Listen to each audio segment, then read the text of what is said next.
Tasty, tasty.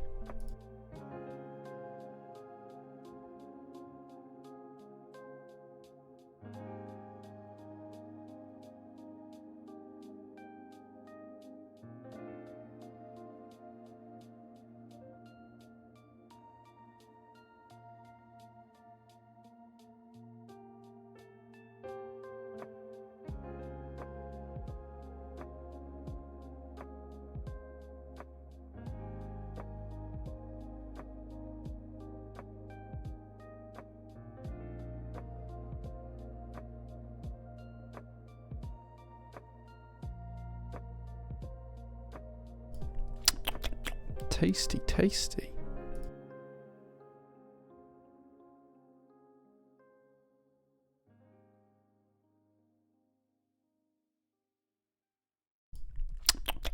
Tasty, tasty.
Tasty, tasty.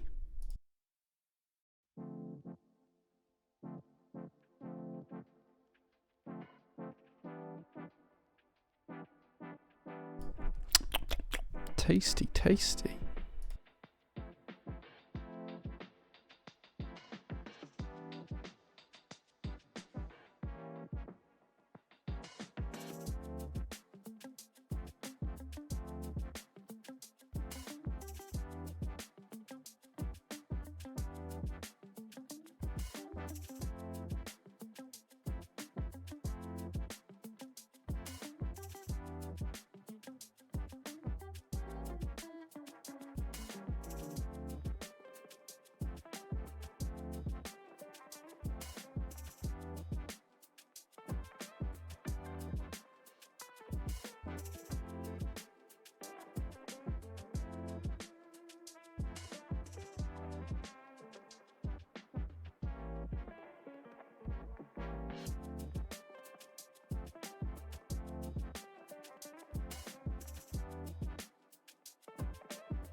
Hey guys, good afternoon, good evening, good morning, wherever you are, guys. I hope you're having a really good Sunday. Let's catch up with chat. I can see that Reed did come first. Congratulations, Reed, you came first again. As you are used to. Tasty. Alvi, thank you so much for the sub. I'll catch up with the other subs in just a second, but thank you so much, Alvi. Rue, good evening, good sir. Mr. Kalane as well is here.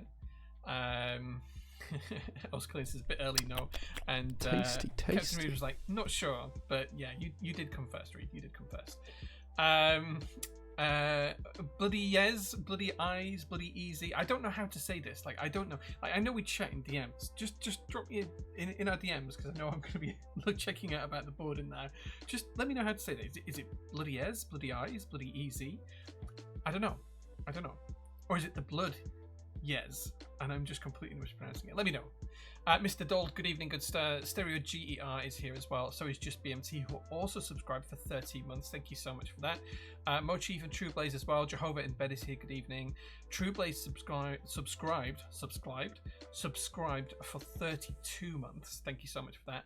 And Superhands also subscribed for 19 months, saying, good evening all, hope everyone had a wonderful £2.50 carvery, which is referencing some comments in the SPC, the Twitch sub chat on Discord earlier on today.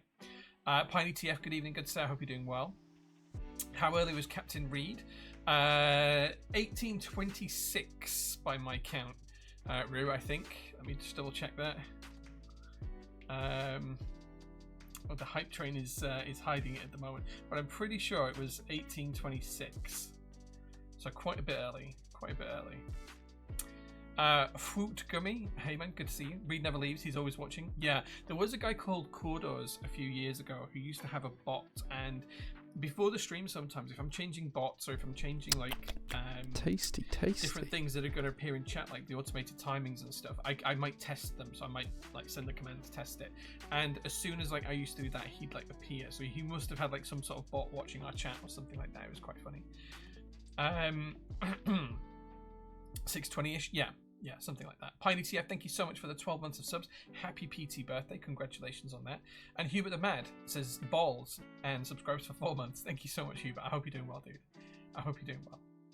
Time to call for an intervention. When someone comes that early, that quickly, that often, maybe it is.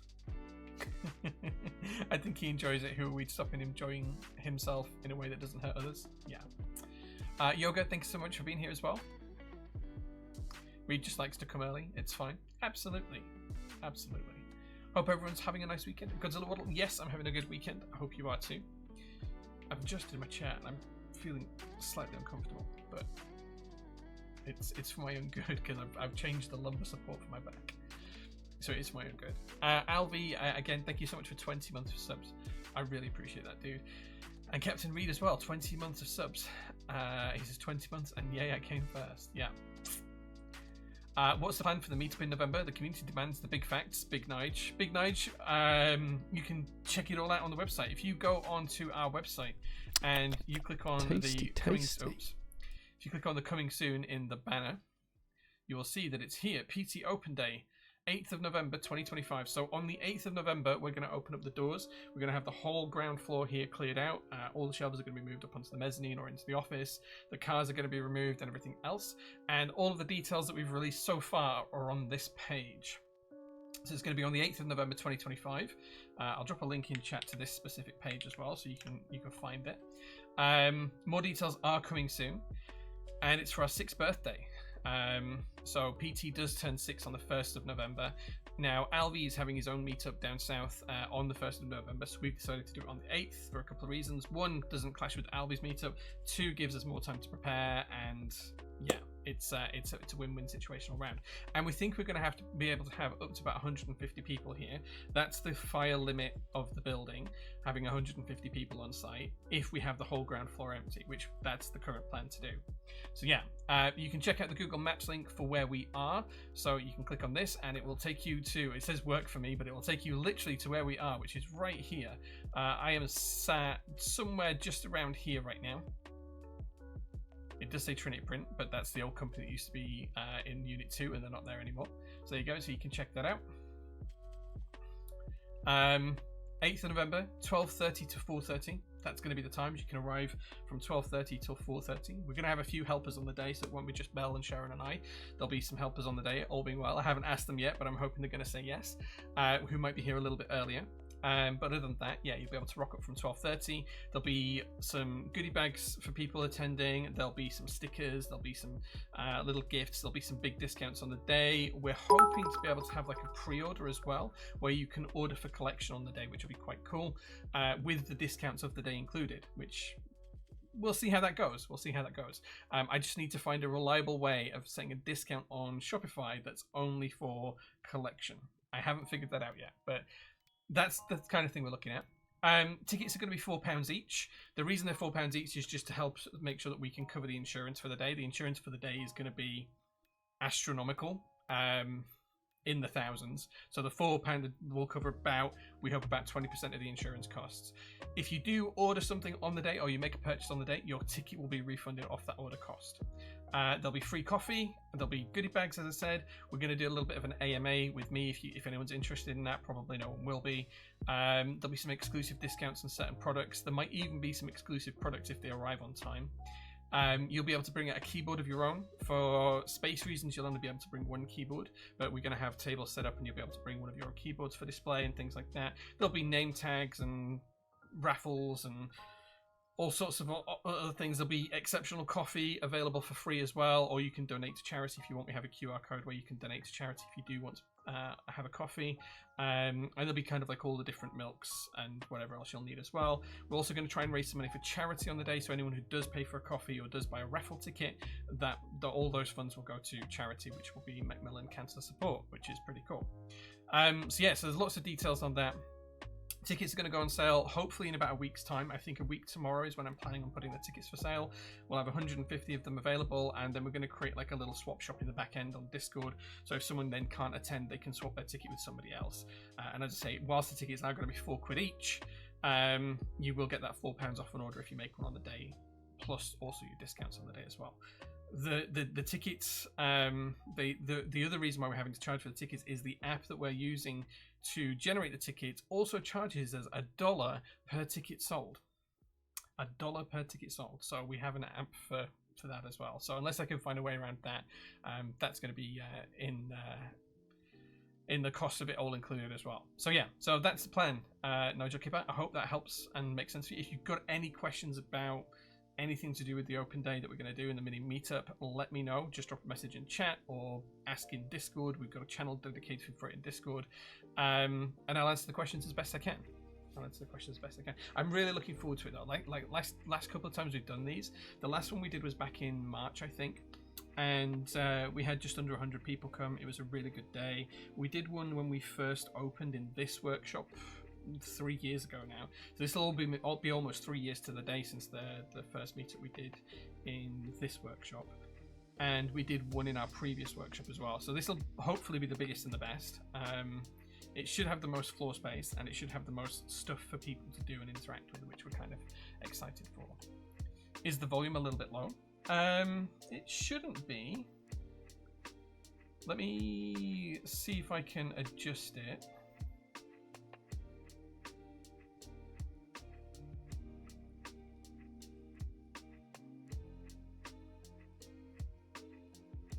Let me know if that's any better. I'll just turn the boost on the microphone. Let me know if that's any better. Volume is really low. Okay, well, hopefully you guys managed to turn it up and I fixed that for now. Yeah. I hope everyone is having a good evening, except if you're a McLaren fan, then it must have been a bad one. Yeah, it was not a great day for McLaren fans. Storesness, thank you so much for 53 months of subs. Still in pole position. Yeah, way off in pole position.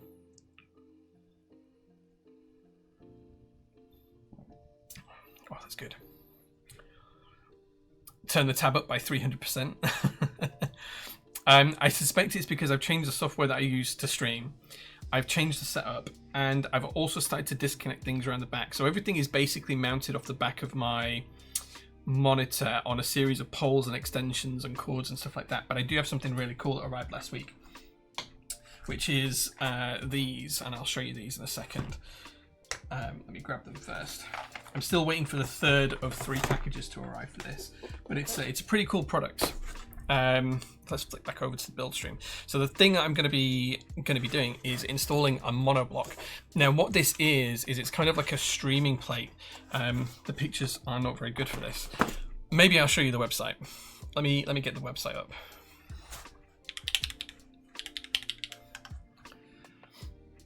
Okay, so this is monoblock. It's basically a VESA mounting system.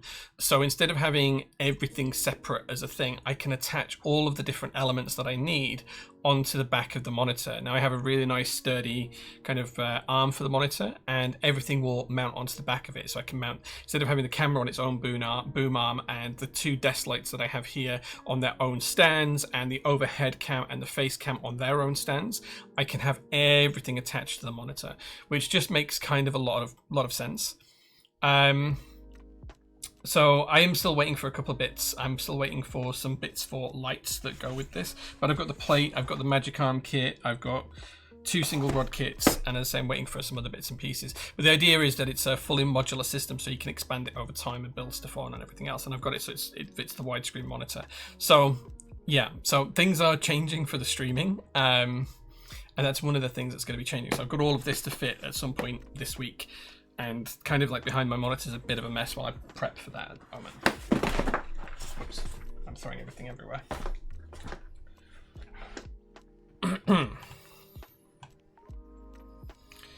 There's clients for Twitch chat like there's clients for IRC. Oh, is there? I've never used those. Hungry Hannah, thank you so much for 15 months of subs as well. I thoroughly appreciate you. Need to look into booking my flight when I'm back from Dublin. Nice. 404. Oh, I've typed a bracket on the back. If you just delete the bracket on the back of the link, it'll take that off. Where on? Anarchy, hope you're doing well, man. Thank you so much for being here. Great to see a Toby Carvery nearby. Yeah, the Toby Carvery is literally next door. Through this wall behind me, and then about 20 meters away is the wall for the Toby Carvery. Yeah. Thanks, Mochi, for the bits. I think we fixed the volume, but let me know if that's differently.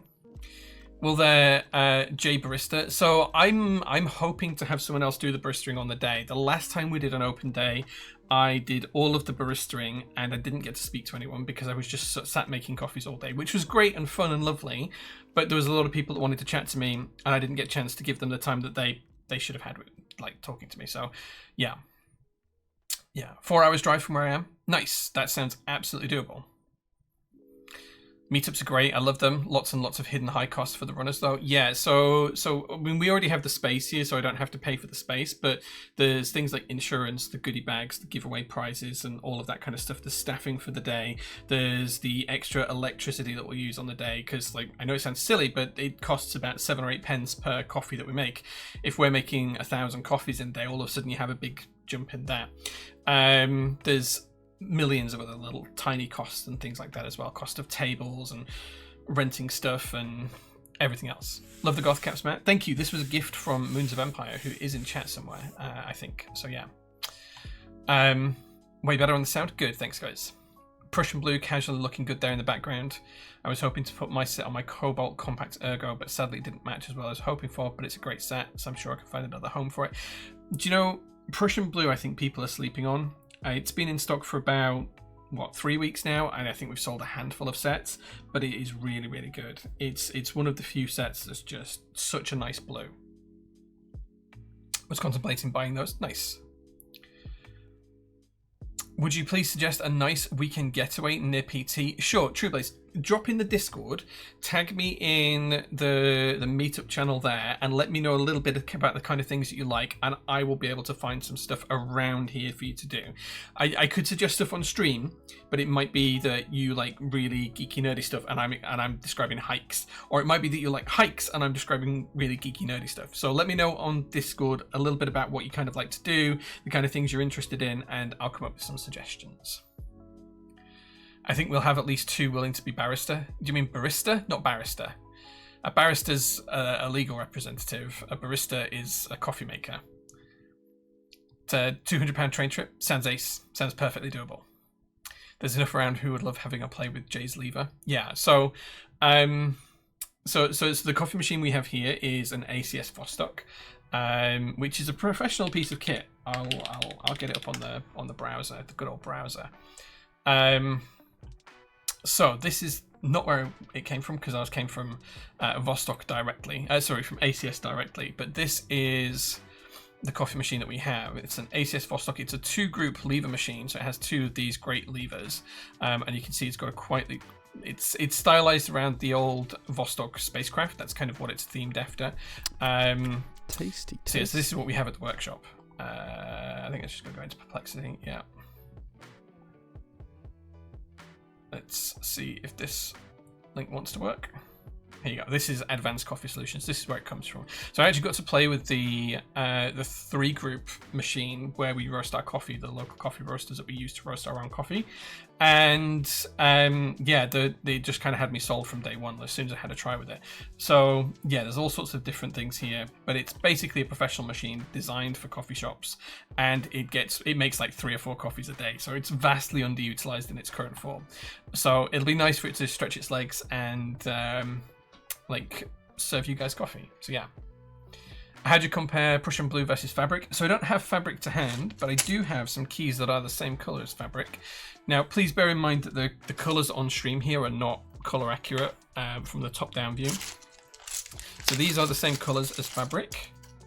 These are GMK's low profile keycaps, LP19, which no one's done anything with yet. But you can see there's a marked difference in the color between the two. So that's the same as fabric, and this is Prussian blue. But please bear in mind that the bright lights that I have here, you can see shining down, they do kind of wash the colors out, and then I try and get that back through gamma changes in the settings, but I'm not great at color coding things, so yeah.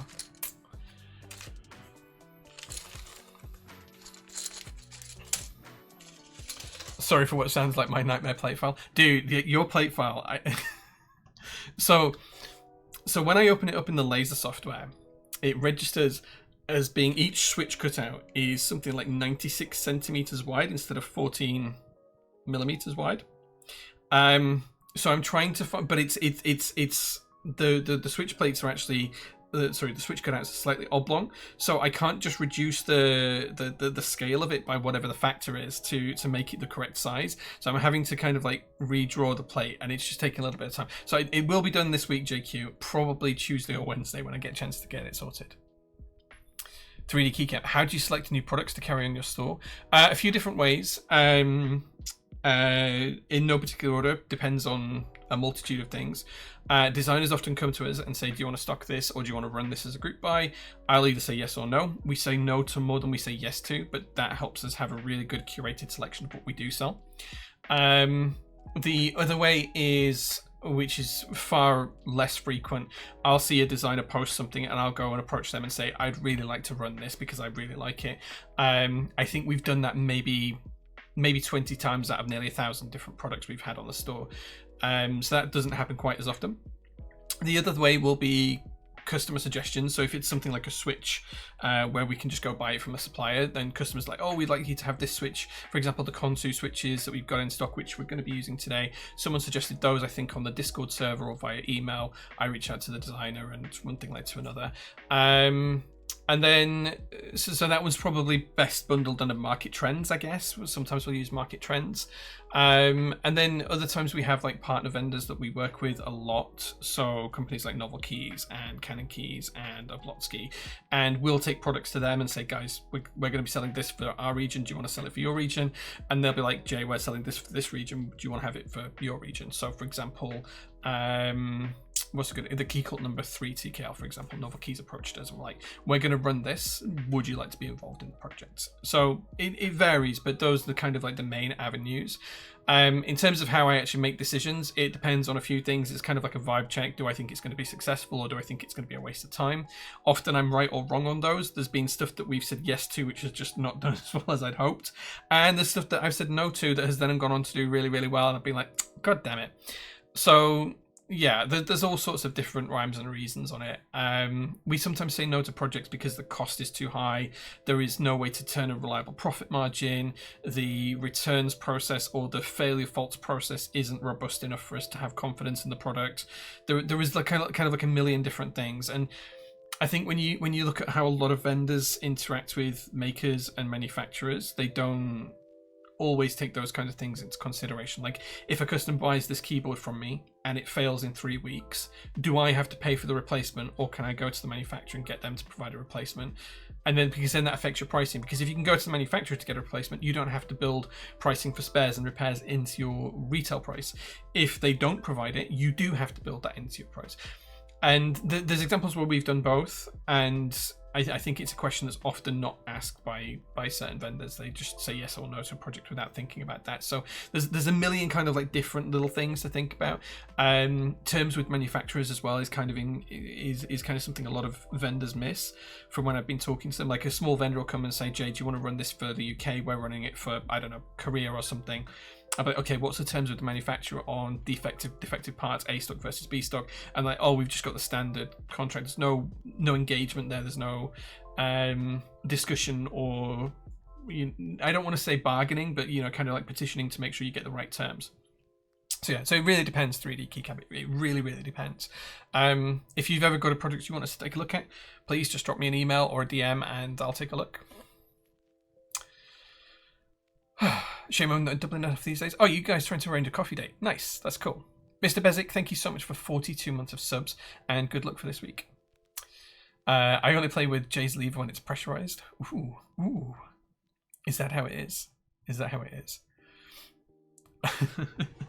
Italian coffee machines mentioned. Yeah, I work with ACS a fair bit, Alvi, so yeah, they're really nice people. There are comparison photos of Prussian blue and fabric in the IC thread. Nice. You should get a color card to show on stream so that people could maybe edit a screenshot to get a better idea of the true color. Yeah, I mean, it's not a bad idea. The issue, like, what I'd really like to do is get the cameras all set up and color coded. The issue where that makes that difficult is I stream here at the same time year round. Sometimes at 8 o'clock on a night it's bright sunshine outside, and then sometimes, like now, it's starting to get dark, and then sometimes in a couple of months it'll be really dark.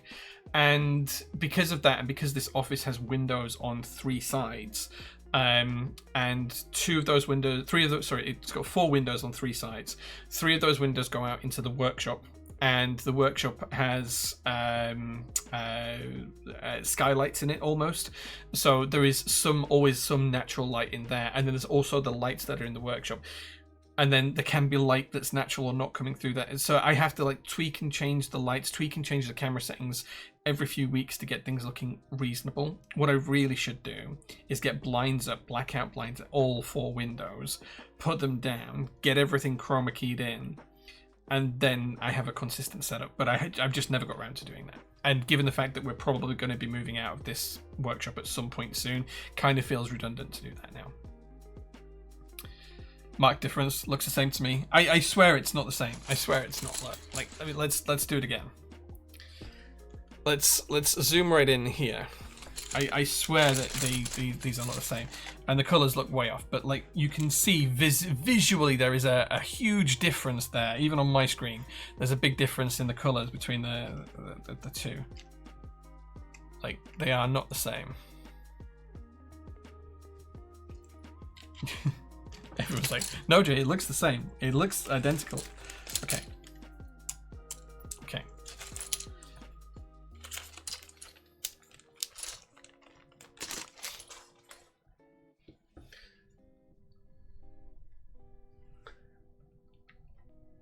Oh, I've gone way too far. You can see all the crap on my desk now that keeps it untidy. There we go.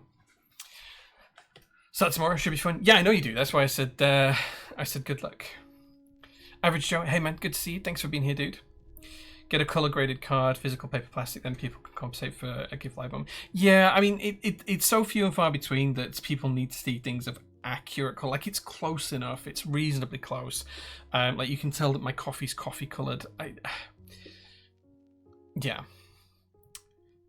On my screen, not seeing it easily. Yeah. Corporate wants you to tell the difference. My monitor is not calibrated properly. Well, that's the other thing. So even if I calibrate the cameras properly, your monitors might not be calibrated, and your monitors might look very different. Like, I know if I watch this back on my phone, which is around here somewhere, like, I get a very different view than what I see on my screen here, which I assume is very different to what you guys see on your screen. So, yeah. We can tell you're a handsome chap. Dude, I'm like a 3 out of 10 at best. Like maybe a 4 after I've had a shave. Guess you'll have to come to the open day to see the difference with your own eyes. Reed, why don't I hire you to market? Because that's like a great answer. I'm not a marketing person. I'm not good at selling things. I'm terrible at selling things. Okay, so let's move on to some PT news and give you guys some updates on what's happening at PT.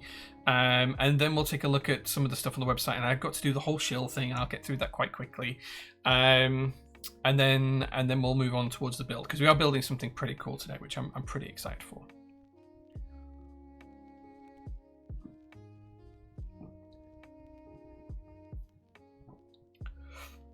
Excuse me. Sorry, that was really nice. Right, okay, PT news, where are we at?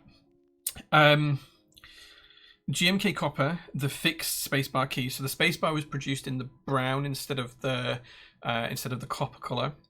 The fixed spacebar keys have shipped from GMK on Thursday of last week, so they should arrive maybe Monday, Tuesday this week. So one of the big things is that we're going to ship out the CYL group by this week.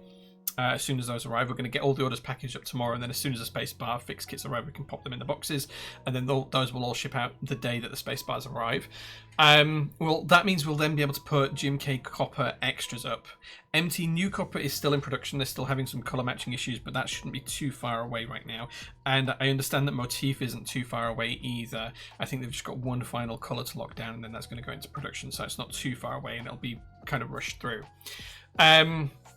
Our next shipment is due to hit port tomorrow. It was going to hit port today, but it's been delayed by a day because of bad weather in... which sea was it? I don't know. Coming up the side of Portugal, there was bad weather and it delayed it for a day. I don't know the details.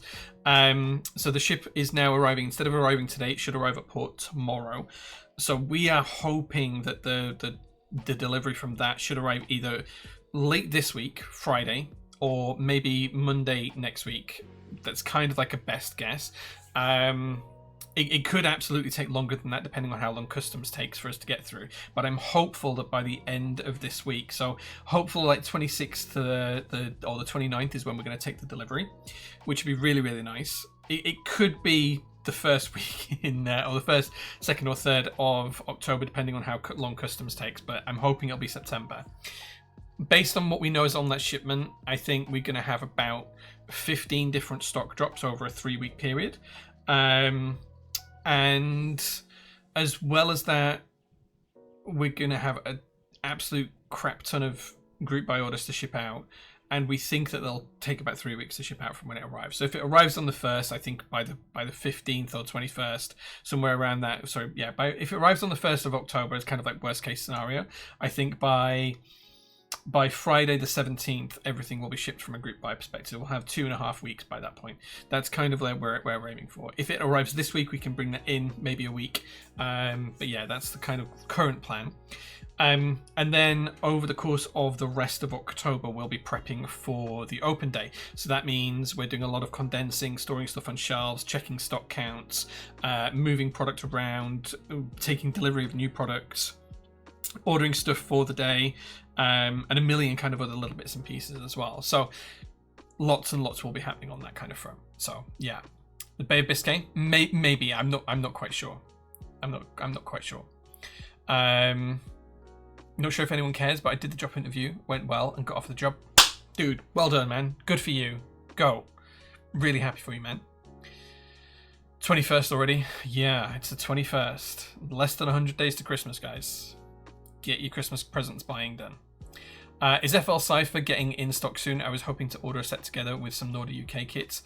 It will be. If you add a note to your order for the Nordic UK kits via Rugdush, I will arrange a set. It will be B stock, but it will be the best of the B stock, because they're not quite ready for us to. I need to go through and check everything again before I put them in stock. That's the thing, which is a really good segue into the store stuff, because we do right now have 50% off any in-stock Nordic UK kit. So on Discord the other day, we kind of gave a bit of an announcement about this. I've lost Discord. Where's Discord gone? That is not where I want to be. So we did put an announcement up, and I don't want to share Discord because there's so much stuff that happens on Discord that I can't show you. So Nordic UK kits are buy one get one free for the following sets: Rubber Hose, Oblivion Standard, Hagoramo Alphas, Carbon R3, Wasabi, Rainy Day, Metropolis, Future Funk R2, Chaos Theory, Alpine, Boulder, Bingsu R2, Infernal, DMG R3, Bordeaux, Darling R2CYL, Darling MT New, Lavender, Classica, ASCII R2, Night Runner, Blue Alert, and DCS Reaper. All of the Nordic UK kits on those. So let's have a look for, say, Alpine. Let me get rid of that and search on here. So if you search for, say, Alpine GMK, not Appline J, that's open it again. Alpine GMK. Oh, it was already there. What was I doing that for? In stock, GMK Alpine. You add the Nordic UK kit to cart, and let's say you wanted two of the same one. I don't know why you would do. Let's say you wanted two of the same one. Add it to the cart, and you view your cart, and you get buy one get one free. Look. One is completely free. Happens automatically for any of the Nordic UK kits that I mentioned before. So yeah, you can add all of those to cart and get them wherever you are in the world. So if you want a Nordic UK kit, that's the best thing to do. Sucks that the Hagarama was Nordic and not Nordic UK. Yeah, I get that, dude, but like, unfortunately, that was not my kitting choices. Let's call out some other things as well. Key cult number 3 group buy, that ends pretty soon, so jump on that if you're interested. I think it ends on the 3rd or the 10th of October, so it's only a couple of weeks away. All of our in-stock stuff you can take a look at. What's hot right now? We put this in stock on Friday. Essay History of Violets. It's got UK ISO in base. This has been doing pretty well, so if you're interested in that. Prussian Blues there as well. It's also doing quite well. The Gateron Konsu switches, which we're going to use today, these are really nice. These are really nice. I'm using the lubed ones, which reminds me, I actually do need to take them out of stock. Let me do that right now before I forget. Otherwise, knowing my luck, what'll happen is the switches I've stolen from the store for tonight's build, you guys will buy them out.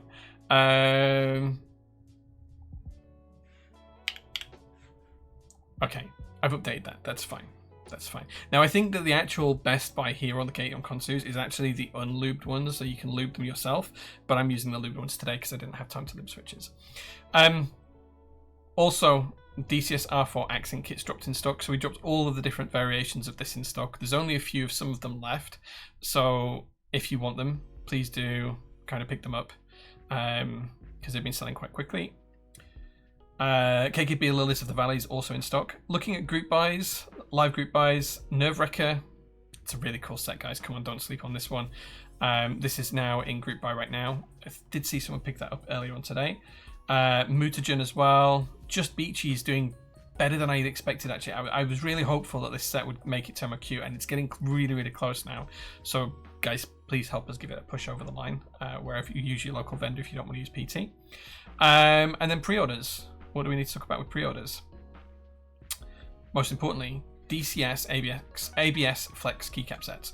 So I don't know if you guys have seen this, but Signature Plastics have decided to drop some different kits that allow you to mix and match, basically to create your own key sets. So these sets of colors were voted for on their Discord server, and this is all community chosen, but there is effectively a few different colors. So you've got VBV, which is this kind of teal green, RFJ, which is a hot pink, REU, which is a bright red, RDE, which is purple, and GD, which is grey, and BO, great name, which is blue. There's different kind of sets as well. So there's a TKL mod set, there's the alpha set that you saw before, an extension kit, there's the 40% ortho kits, and you can kind of mix and match what you want. Numpad kits. I think this is getting an update to the choice of the multiplication symbol, I believe, from what Melissa said over the weekend. So there's all of these different kits here, including, where did we get to? Here, a UK ISO kit for each one. So you can have UK ISO if you order it through PT. There's also R1 accent, so if you wanted to do kind of like an accent row or an alert row, you can do that as well. Different colors, battleship layout, so additional F keys and blank keys as well, which is really cool, relegendables and stuff like that. And it's got the R3 up arrow for kind of like the different nav clusters. So yeah, 10 new space bars as well. So yeah, do check it out because it's a really great way to check into ABS and try ABS sets out. Plus Oblique, everything else, just go do a buy, guys. Go do a buy, because why not? Just get a buy done. QK and Neo pre-orders are back up as well. Yeah, just do a buy. Right, let's catch back up with chat, and then we'll start to have a look at the boards build. Is there a Canada vendor for Windbreaker? I think we'll be vendoring for anywhere that doesn't have a vendor. We are still sorting the final details on Windbreaker out. I think there'll probably be a formal IC posted this week coming. I'm going to be writing some elements of that for Quaid tomorrow, and we have kind of like some project management software in the background that we're using for it as well. So I think there will be a US vendor. So Novel Keys, Geon, are definitely in there. I think Oblotsky is going to be there for the EU. We've also been talking to Sillyworks for China, and yeah, we'll kind of cover anywhere else. I think shipping from us to the to Canada is like $15 right now. It's not a huge amount of money, so yeah, we might cover that one. I don't know. Denabix, xmasclock.com. Oh, do I want to have a look at this? Yeah, 94 days, 3 hours, 24 minutes. Until Christmas. That's kind of depressing. Kind of depressing.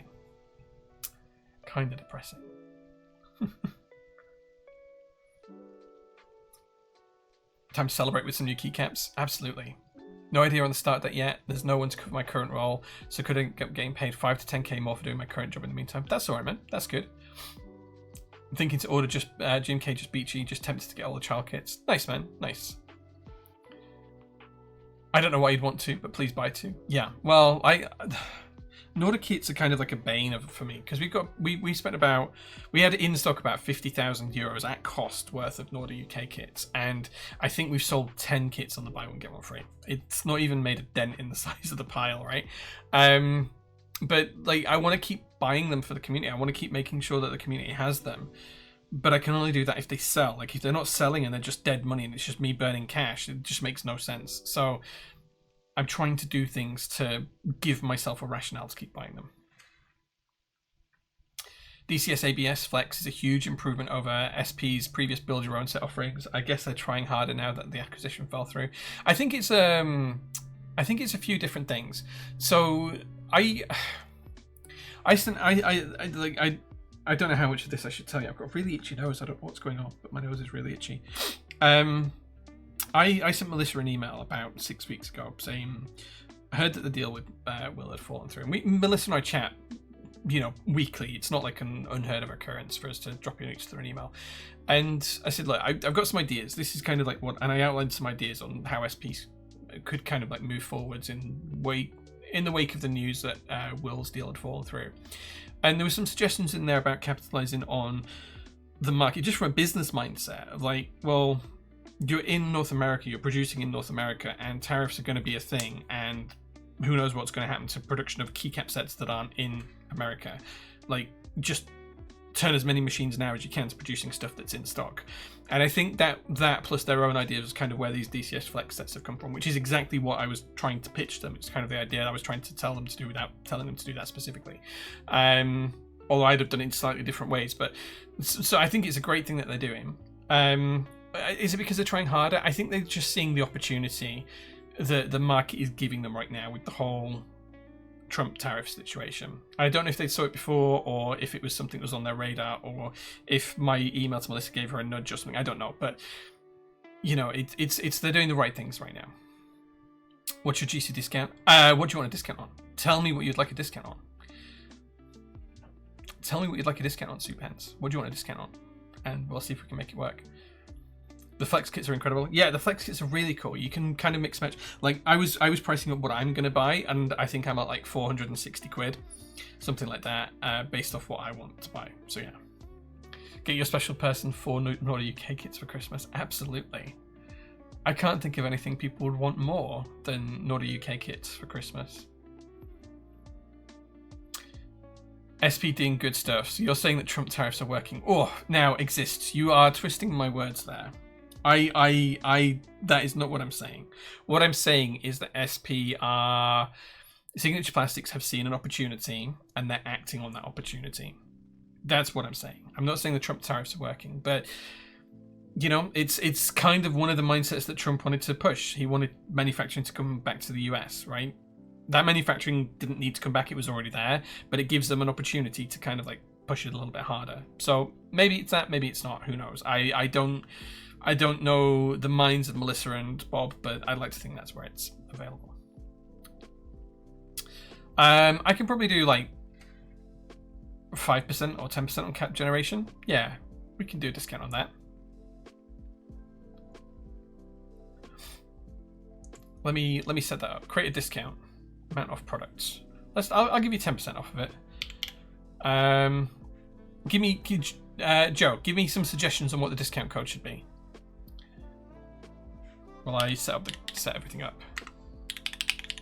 And if anyone else would like 10% discount on something, ask, and if I can do it, I'll do it. If I can't, I'll tell you I can't.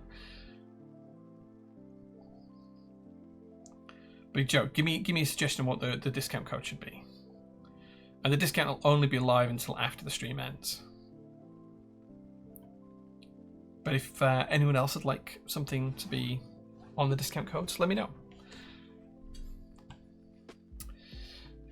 In Simon's stream, someone mentioned that beige and white and black would be coming to the DCS kits. Do you know if that's a thing? Not for this round, but so the DCS ABS Flex kits are a pre-order for something that's intended to be an in-stock product. It will be in stock at some point, and I think at some point in the very near future, like Q1 next year, I suspect that white and I don't know this for a fact, but I suspect white and black, black and white and beige might be available.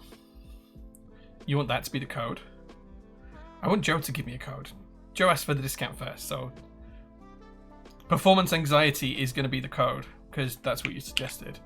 No spaces, capital P, capital A. Performance anxiety is the code. Okay, so currently performance anxiety will get you 10% off cap generation.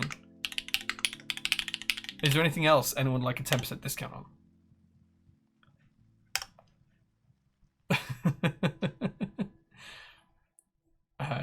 I'll find the link for the product as well.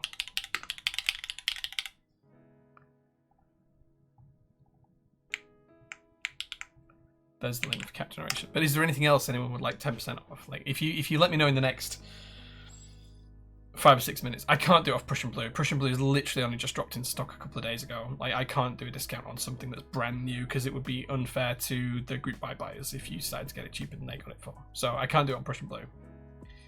But well done for being cheeky and asking for that.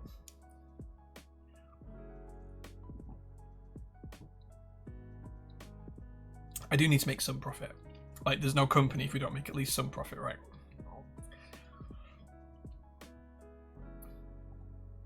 Yeah, I still like JQ's quote. You can get pills for that. What for performance anxiety? Maybe, I guess. Depends on the type of performance anxiety, doesn't it? I mean, there's different pills for different types of performance anxiety. DCS ABS Flex looks amazing. All colours are looking good. Yeah. The renders for the 10 new spacebar should be in Monday, Tuesday as well. But yeah, I'm looking forward to seeing how well people pick it up. I think we're going to send out a newsletter about it because I think it's such a good idea. More people need to know about it than just what get pinged on the Discord. Right, okay. No one else is asking for anything to be discounted, so I'm going to put that to one side. If anyone else would like a discount on something, let me know sooner rather than later, and we'll see what we can do for you. Okay. Just trying to find out, make sure that actually is working. Yeah, that will definitely work. Is the plan for ABS Flex to be in stock? Yeah, so it's a pre-order now whilst they're tooling up and producing some of them, and then we'll fulfill the pre-orders, and as soon as the pre-orders are fulfilled, the sets will go into stock at a slightly elevated price. I think it'll be something like $5 to $10 per kit. They'll go up in price by at that point when they're in stock. But yeah, the plan is for them to be in stock and to be an in-stock product, and the pre-order helps determine how much of it they'll make for that. Type R's we are waiting for. Yes, the Type R's should be back in stock pretty soon. Do I have confirmation of which shipment they're in, actually? Let me have a look. Sorry, Notion, I don't want that. What I want is this and this. Are the Type R's in here? No. Are they in the other shipment? Okay, they are in our next shipment, so not the one that's due to arrive this week, the one that's due to arrive in about 4 weeks' time. So Type Rs will be around the back end of October when they arrive, so about a month and they'll be back in stock, yeah.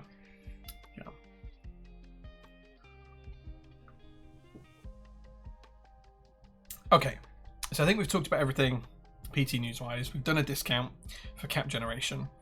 Go buy some coffee. That's the other thing to tell you. Go on Jay's Roastery, our coffee shop. Buy some coffee. We have 4 blends in at the moment. Please take a look at that. Are they really worth the hype? Type Rs, I think they're great. They're fantastic. Yeah, they're really, really good. I wouldn't have bought them to stock them again if I didn't think they were good. I don't stock switches that I wouldn't put in a personal board, generally. Like, almost every switch that we ever stock on the store is something that I stock because I want to use it and I really enjoy it, rather than it being, you know, just another product to put on the store. Same for pretty much all of our products, to be honest. So yeah, so go buy some coffee as well, because that's what I'm drinking right now. The Fiction Blend. Nice. Right, so what are we building today? We're building one of these. I'm just going to check and see if I have any notes from the designer. The Bloody Easy. There we go. The Bloody Easy. Okay, cool. He's given me some notes that I'll read through.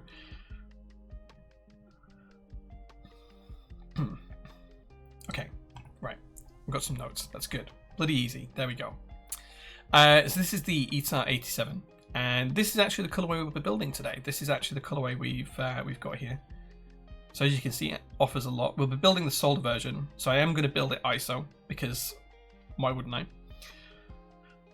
And I think we're going to go for the 7U bottom row, because it is, I think it's wing keyless, I need to double check, but I'm pretty sure it's wing keyless. So we're going to go for the 7U bottom row, and then we'll figure out what we're going to do with the numpad. Probably you just use a standard numpad, and then stepped caps lock and split left shift as well. So that's probably how we're going to build the board today. I have been told that the gap that we noticed when we looked at the prototype between the 2 weights here, because it's such a big piece, that gap will not be visible on the final units as well, because it's kind of visible on the current unit. But yeah, we've got the dark gold color. So yeah, that's what we're going to be building today, which is pretty cool. It's pretty cool. Okay, let's hide the browser window, finish my coffee, and then I'll show you guys the board again.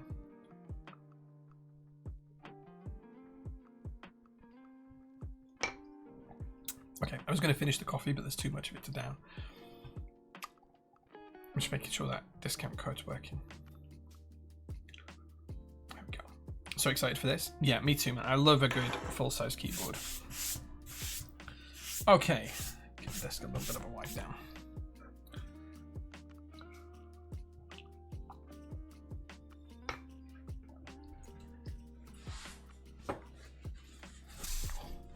It's a chunk. It appears I've got the case bucket. Random question. What's the history behind mint accents for beige? Not sure what you mean, JQ. Not sure what you mean. So, first up, we have a couple of PCBs, which we'll get out and pop to one side. And we have some different building materials, so we'll take a look at those in a moment.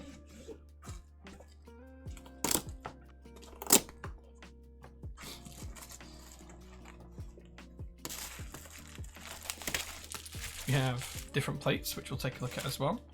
And then we have the board here. And as you can see, it's a chunk.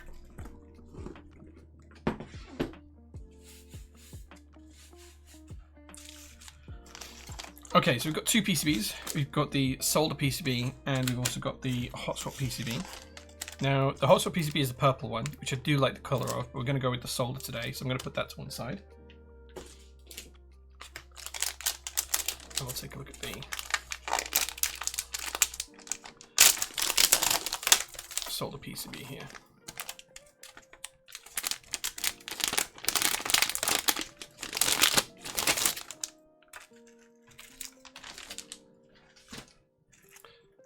So there you go, you can kind of see the layout that we're going to be working with now. So it's pretty much a full-size F-rolless board. little dropouts for the stabilizer wires, which is kind of nice to see. 6.25, 7U and 10U support, which is good. Flipping it over, pretty standard PCB, JST layout. It's nice. Okay, we have a pack of little screws. I assume this is going to be for top mount. We also have the bracket. We'll hold that on. We have our daughter board and JST cable. We have some little purple bump-ons, like little rubber ones. And we have some flex cut mounting points here. We have some acrylic ones. I think they're acrylic. They feel like acrylic. And some different weighted little bump-ons as well. And taking a look at the board, you can see this lovely dark gold colour. Look at that. How beautiful is that?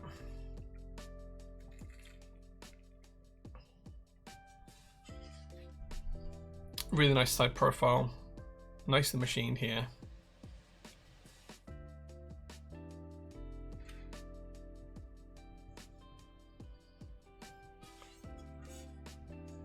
Here's the weight. This seam's going to be less noticeable in the final production version.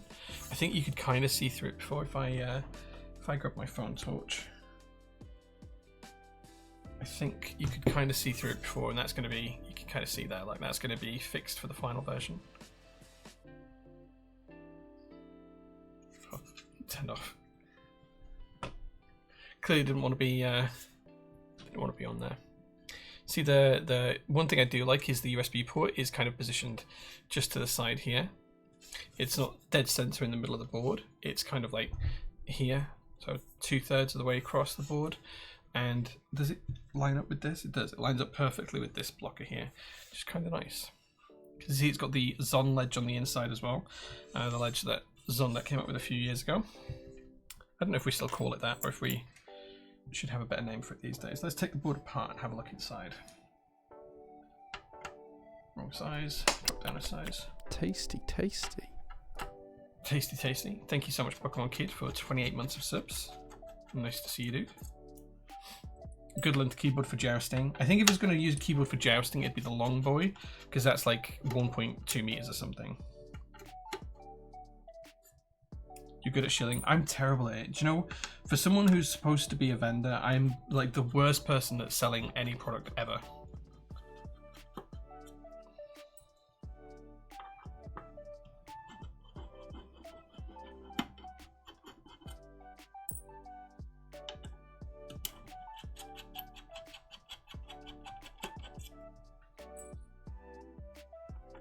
One thing I haven't seen is any feet. Did I miss them in the bag? Did I miss the feet? No, no, no, no, no, no. Did I miss the feet?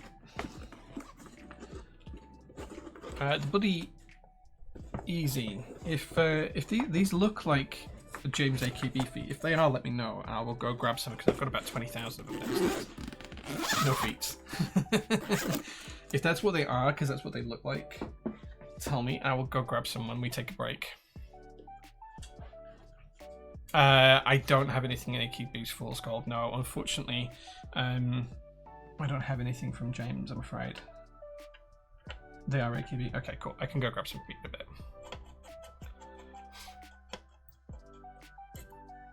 We'll probably take a comfort break later on in the stream anyway, so I can go grab some then, because they're downstairs inside a random drawer.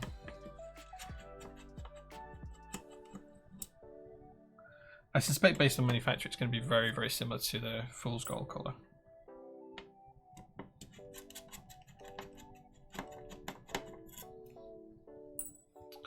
Okay. Is that coming apart? Okay. Have we missed a screw? No. Oh, there we go. Top case, let's take a look on the inside. Lots of intricate milling here, so there's a kind of like 1, 2, 3, 4 different tier levels here. See here, here, here, and here is the milled into this pocket. There's kind of a lot of material taken away there. It's nice to see. Good bending around the side. Alignment pins. Oh, that's what would have been getting stuck before, the alignment pins, because I've had it at an angle. Yeah, it's still nicely anodized. Nicely machined. Super smooth on the inside as well.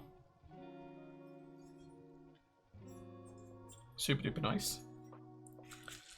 And then on the base of the case, you can see you've got the 2 pockets here for the weights. As I say, this gap in between that we looked at before, that will be fixed for the final version. You can see the door-to-board channel runs through the brass and through the aluminium, which is kind of cool.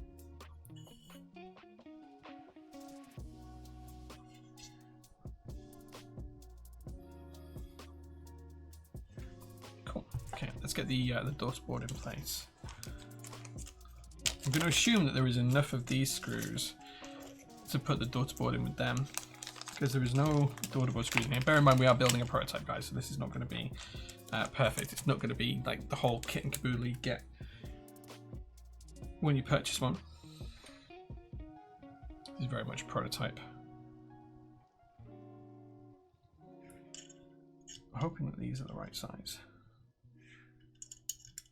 There we go, that fits nicely. So if we put the bridge in 1, 2, 3, 4, 5, 6, 7, 8.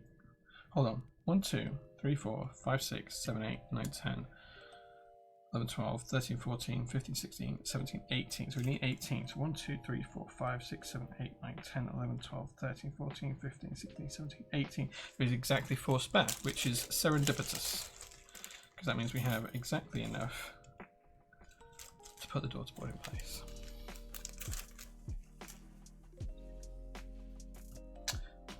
What size are these?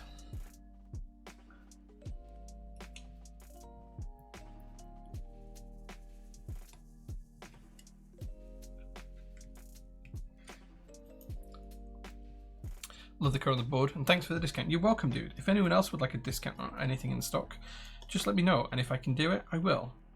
Can't guarantee that I can do it, but I will try and offer discounts where I can.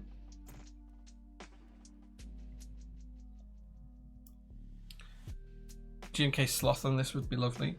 So I'm still waiting for Sloth to finish production. I don't actually have a personal set of it yet, but I have picked some sets that I think will go well with this for you guys to pick from later on.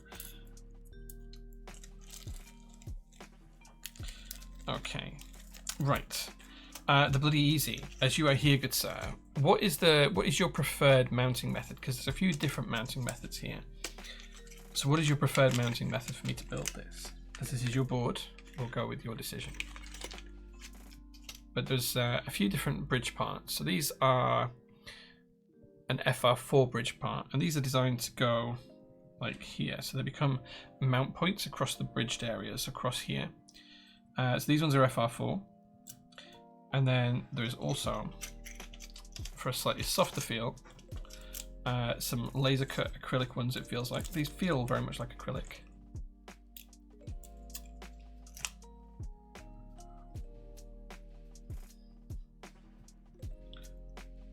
So that's a lot softer, as you can see, a lot more bouncy. And then there's a final one, which is kind of a which plate would you fancy? Oh, let's have a look at. I'll decide a plate, and then you can tell me what mounting method to use. And then these ones, I believe, these ones are metal. These feel like aluminium, but please do tell me if I'm wrong. They do feel like aluminium. Yeah, they're giving like an aluminium ping. They do feel like aluminium. So there's multiple different mounting methods. Let's take a look at the plate, and then we can decide how we're going to build this.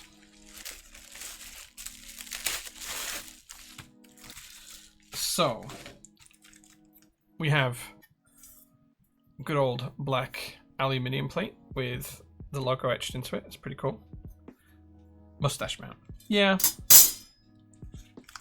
We also have a black, that could be acrylic, you know. Black, maybe acrylic plate. Oh gosh, we've got loads of plates here. We've got 2 different acrylic plates here. Wait, are any of these universal? Oh, we're gonna have to build ANSI. I was gonna build ISO, but we're gonna have to build ANSI because all of the plates are just ANSI compatible. Hopefully, we can confirm at the group buy these will be universal plates. Translucent a PP and a PC, and the black is PP. Okay, let's go with the aluminium plate. I think aluminium plate is probably good for the sound test. Those plates are anti. Yeah, I've just said that. Yeah. Let's go with the aluminium plate. I think I'd like to see the aluminium plate, and if that sounds good, we can build it next week in a translucent one. Or if we could do bloody easy, what we could do is I could cut a POM plate here at the workshop for next week, and we could rebuild it next week on stream in ISO layout as well. Making ISO and ANSI plates on choice. Nice. Cool. So you'll be able to pick at checkout whether you want an ANSI or an ISO build. But I would like to do an ISO build. So let's go with aluminium for today's build. And then we can do an ISO plate for next time we build the board on stream, maybe next week or the week after.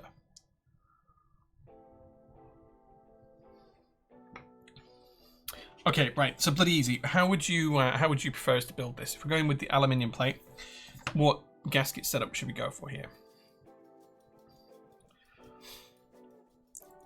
Should probably get a POM ISO plate cut for my JO2. Yeah, just reach out and we can do it. Value PC bottom pads or FR4. Okay, let's let chat decide then. Chat, which do you think we should build with? Let's put a poll up and you can decide.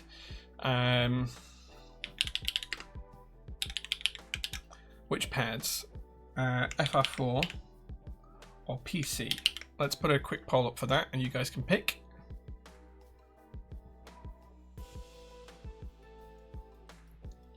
You no longer have performance anxiety.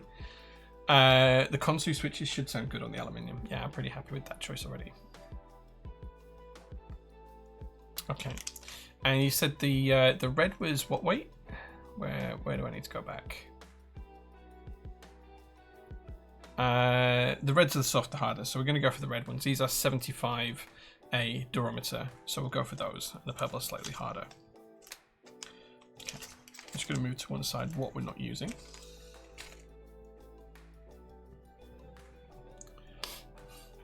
Yeah, 75A. We'll go for the softer ones for this. Okay, it looks like chat's voting for PC quite extensively. We'll see how that goes. Okay.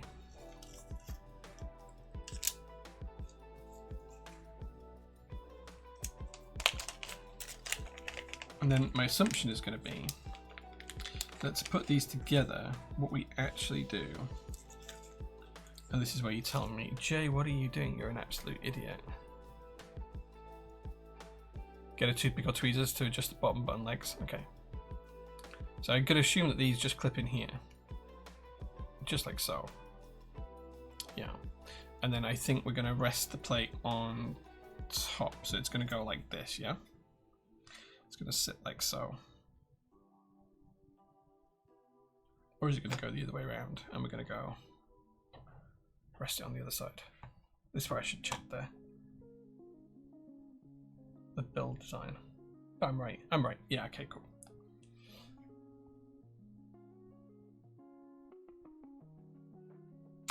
And do these go, because there's a short side where these are closer to the side, do these go facing towards the middle of the board, or do these go so that the connector's closer to the outside? Just so we install them the right way.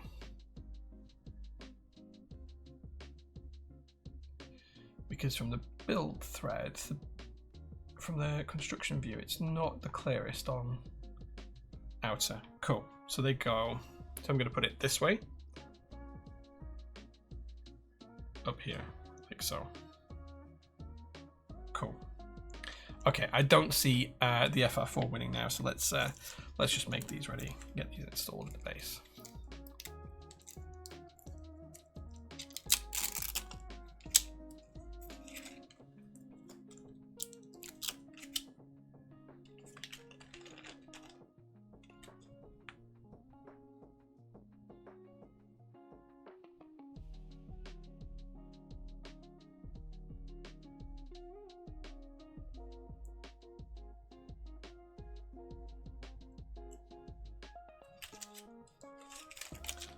Cool. Nice.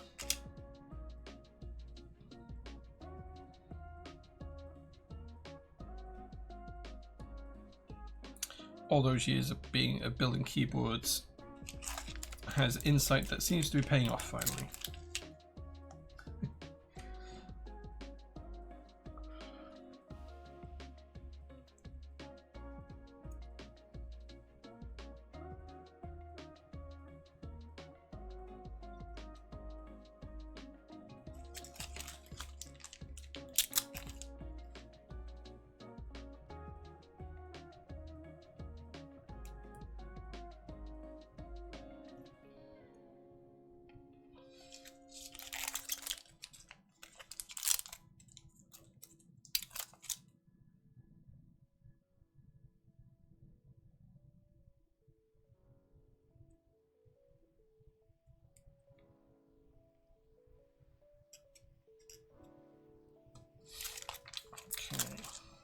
Almost there now with these, then we can screw them down.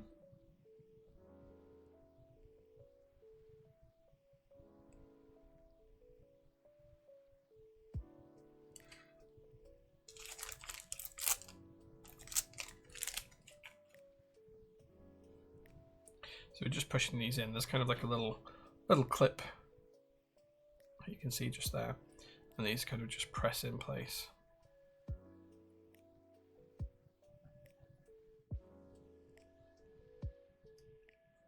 Just like so.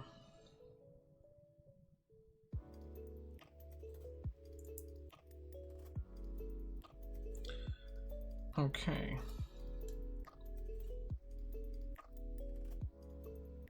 Right, let's get those installed and screwed down.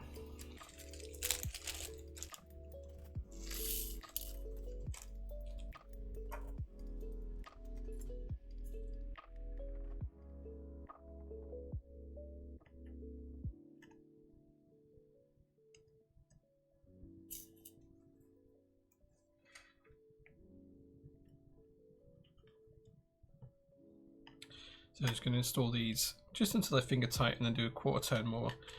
Don't want to go too hard and damage the plastic they're attached to.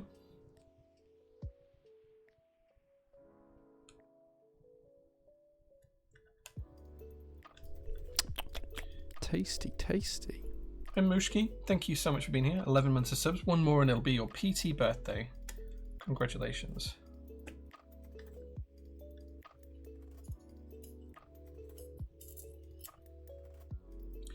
Will a VOD be available after the stream? Yeah, all of our streams get uploaded to YouTube. I don't particularly promote them, but I like to store them just in case I ever need them. So yeah, you'll be able to have access to that.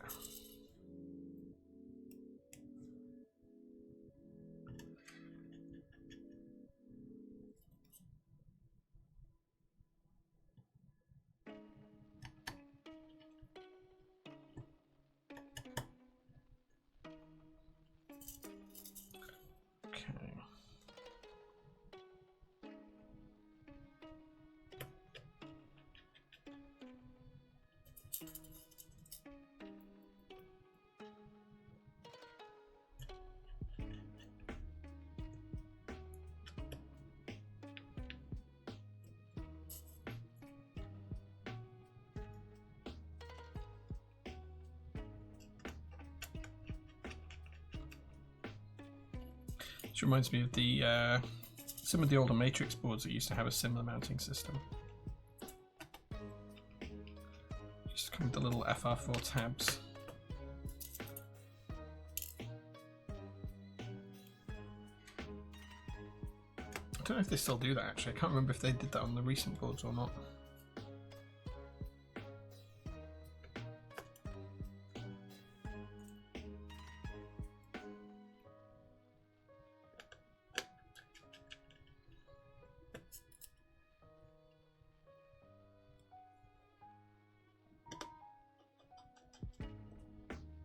Well, I clearly couldn't count because I counted way more of these were needed than we've actually used with these screws, so. Oh wait, did I only put 2 screws in this? No, I put 4 in it. Okay.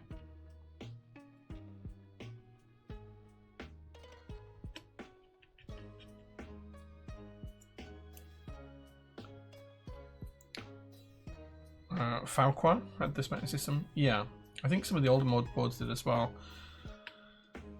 It's a while since I built anything Matrix though. Okay, so we do have a few spare screws. Nice.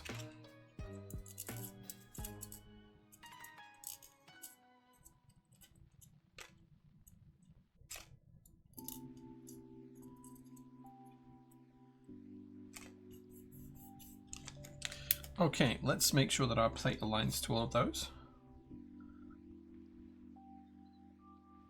Oh man, they're all bendy, so...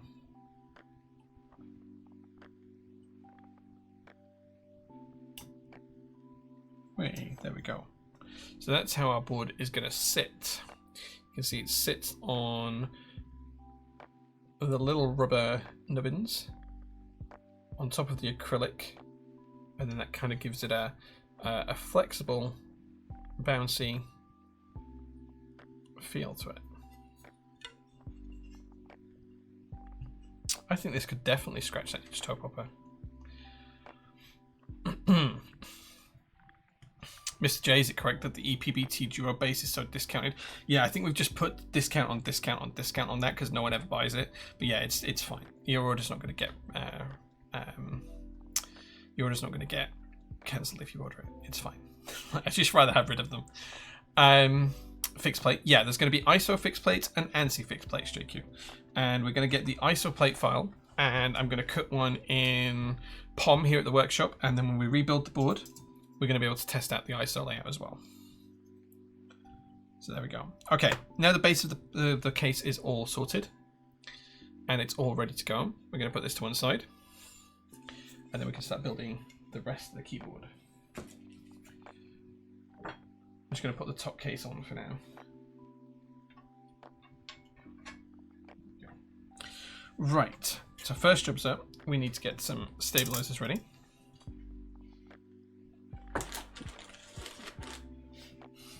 And this is where I'm going to have to butcher the remains of like 5 or 6 Type Plus stabilizer sets to get enough. Get our switches ready as well. And trusty plate fork.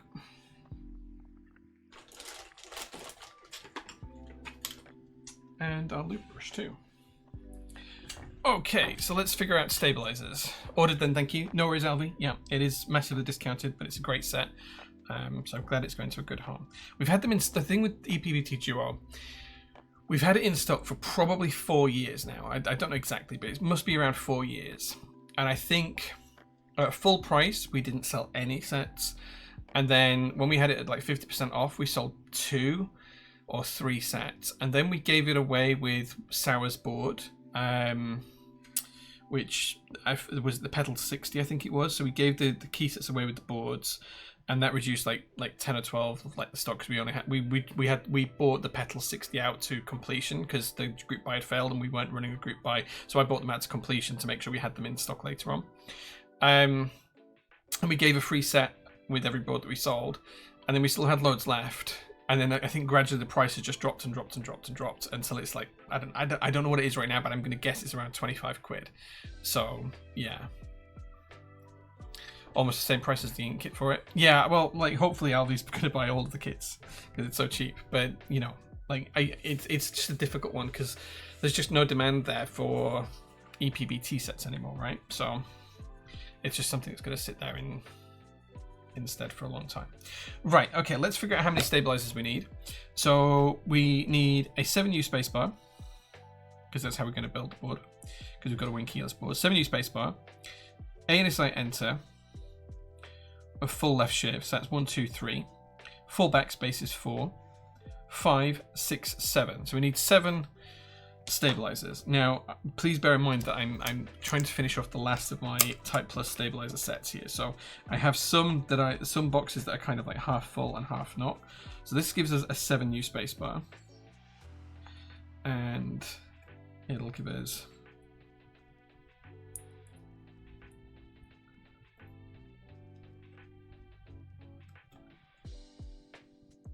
stabilizer for that as well.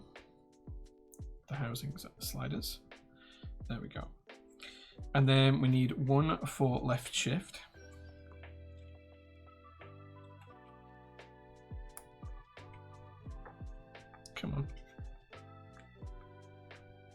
housing did not want to come out then.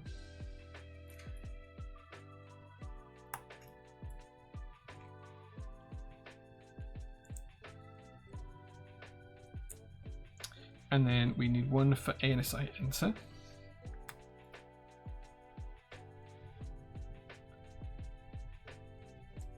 I think one of the other EPBT sets we should drop the price on is Spectrum as well, because that's got a really, really cool spacebar kit, like an add-ons extension kit with full of spacebars and stuff like that in some really fun bright colors. But I don't think we've ever sold any of those kits, so like I have a big box full of them. Then we need backspace.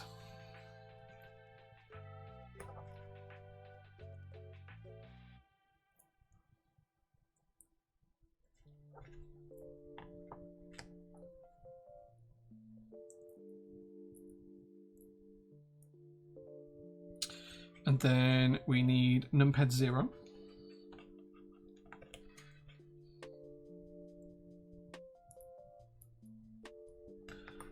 And then this box is depleted.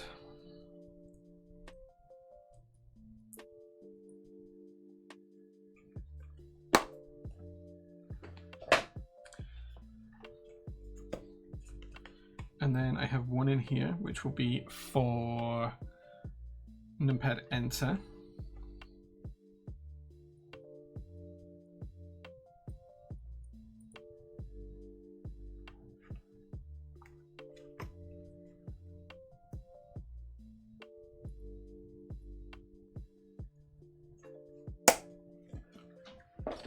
And then hopefully there'll be one in here for the numpad plus.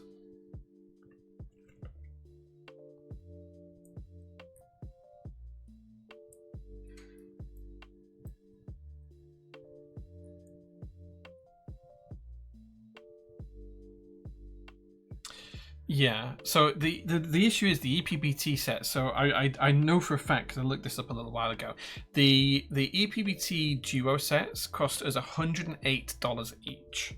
$108 each. That was the manufacturing cost for them. $108 per base kit. So because I remember looking it up when someone talked about this before, it was $108 each that we paid for them, which is kind of crazy. But you're right, it wouldn't.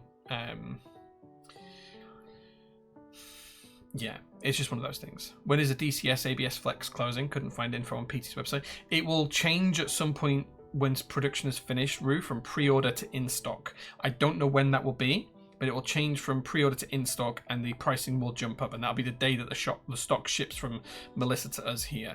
So it could be 3 weeks away, it could be 6 weeks away. I'm not quite sure, Rue, but at some point it will change pricing and it will move to the in-stock product. But it's in pre-order until that point. So it's a really open-ended pre-order.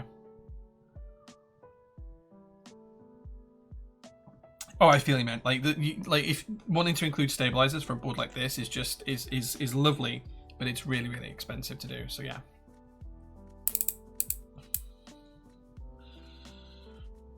Okay, let's assemble these spacebars and stabilizers. How did I miss? So these are great stabilizers until you miss the hook on it, like I just did there, which made me look very silly.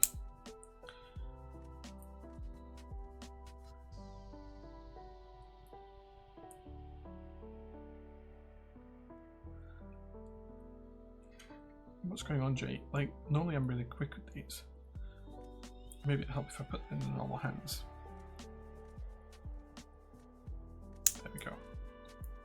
That's better. Yeah, I know we've looked at including stabilizers with the JL1s that we're going to rerun soon, but because we're going to be offering Topra kits as standard, like it's just not possible for us to offer stabilizers for the MX ones and have different things for the Topra ones, so yeah, we just can't do it.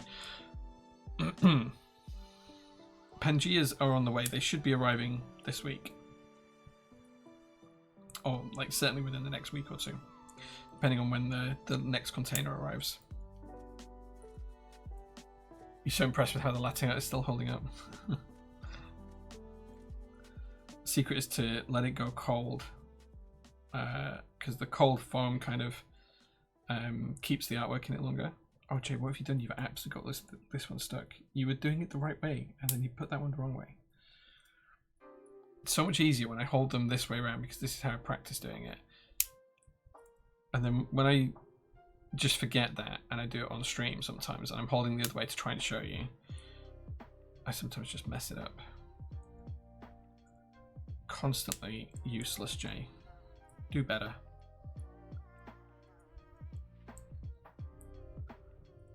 No, they messed it up the usual way here. There we go.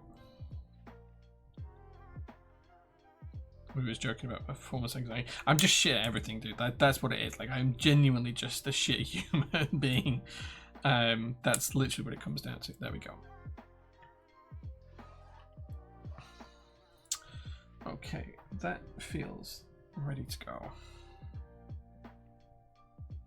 This is just XHT BDC, and we're just basically lubricating the wire on the inside. And we're going to go up through the outside here as well. Just making sure we're coating the wire. And then a really, really thin layer just on the side of the sliders, just to make sure it moves nicely. Can't wait to get my Pangea. Nice, man. Yeah, I'm excited to get the Pangeas out. I don't know if they'll be the first group buy that we tackle from this shipment, because there's something like 50 group buys in it. But it'll be up there for sure. It's one I'm really interested to get shipped out and get delivered to people.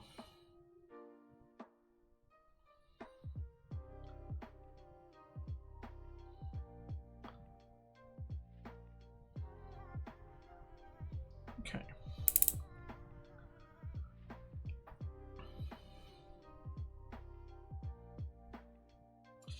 Just arranged with Omnitype to restock all of the lube brushes as well. So if you've been looking out for one of these lubricant pens and we've run out of the ones you want, we are going to be restocking them very soon.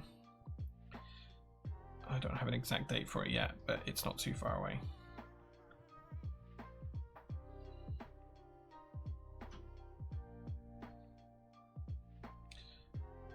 I'm really excited to see how Motif 65 turns out. As far as I'm aware, I haven't seen any IRL photos of it. Effectively buying it blind. Well done, man. It's hard to take a risk on a project sometimes, but I wouldn't have sold it if I wasn't confident in it. I was hoping I was going to get a review unit, but I didn't. So, in fact, I don't know who did get the review units in the end. Perhaps I need to hit Manu up and say, "Where's the review units, man? Can I get one?" At least just to build confidence for you guys.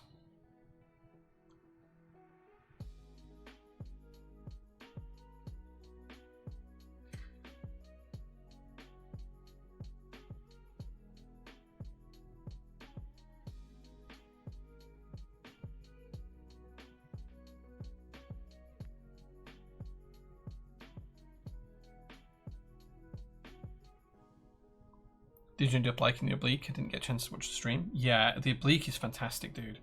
For such a it's a really cool design for a 60% to start off with, and it packs a huge punch. My board is literally just over there. When I finish lubing these, if you want to see it, I'll grab it really quickly for you.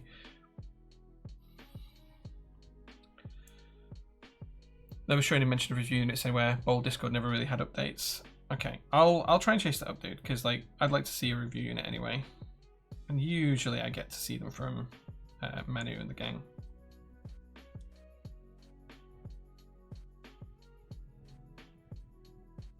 I like to think they value my feedback.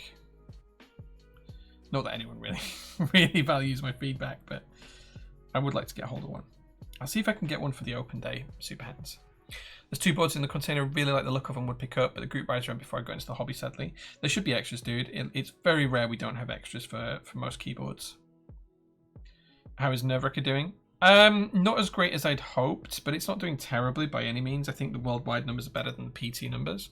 I haven't really looked at them in detail, but it's a tough time right now in keyboards. The only way to really make market share is to steal it from someone else.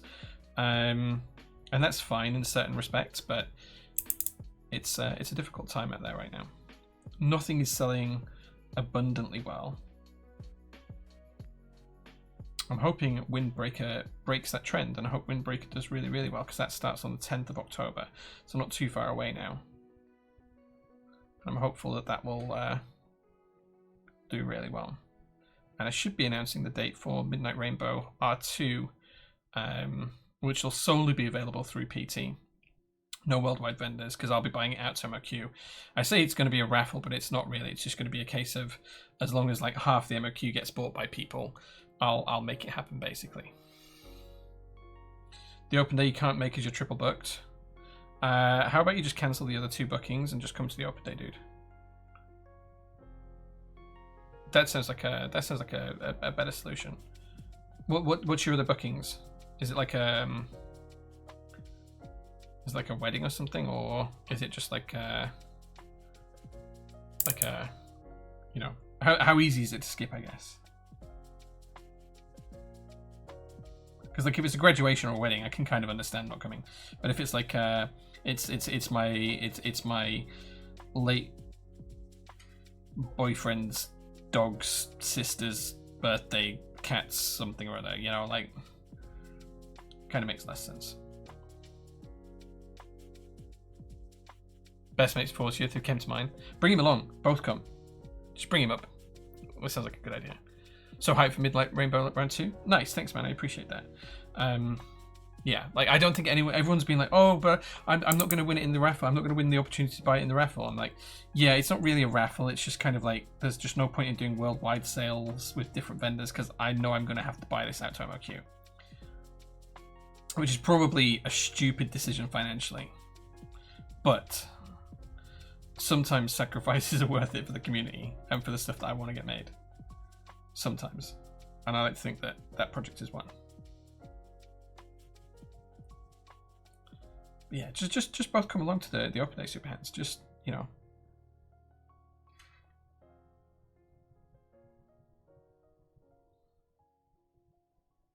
Like, we had the open day here at PT for my 40th birthday. Like, that was literally my 40th birthday celebration, so, you know.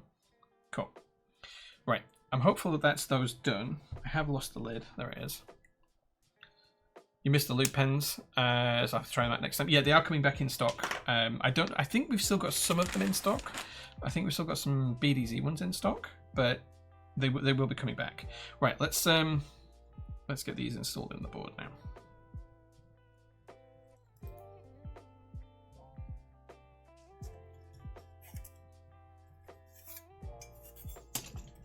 You booked for a stag do? Oh man, that sucks. But I understand. I appreciate that not everyone's going to be able to make it. We tried to make it on a day that more people could make it than not. But of course, that's not always possible to guarantee. So, yeah. And whilst I'd like to see 150 people attend, realistically, I think we can probably expect half that.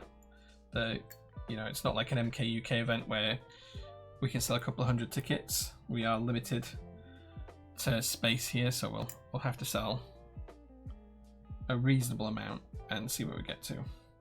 Am I picking different screws here? Yeah, that's a different screw. That's a different screw. I'm just going to try and pick the same screws. Oh man, is this where I have none of the same screws?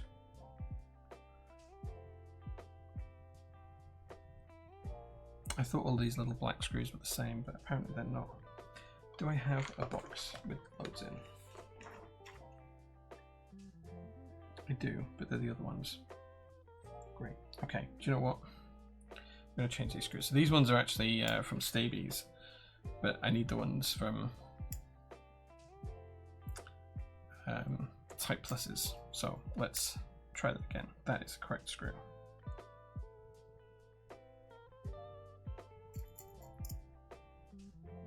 Pretty sure that's correct. Yeah.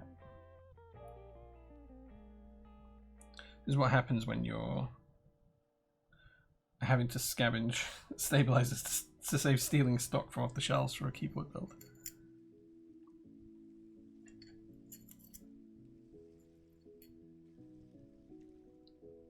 Use BDZ on TP steps? Yeah. I tend to use 205 for most stabilizers. It's only because I have the lube pen opened and I want to use it up that I'm using it for current builds at the moment. I tend to find that BDZ is great for beginners, but most people who are experienced tend to prefer the opportunities that 2 of 5 gives you. But you know, there's no right or wrong answer. There's stabilizers are, you know, different for everyone, and everyone likes them to sound and feel slightly different. So you use what you use. That's always fine.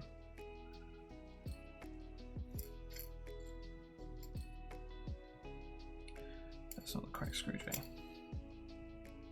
Neither is that. That is though.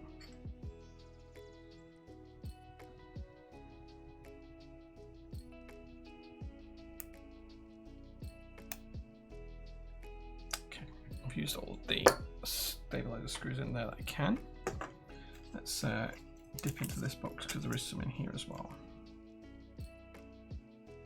1, 2, 3. This will be 4 stabilizers we can put in.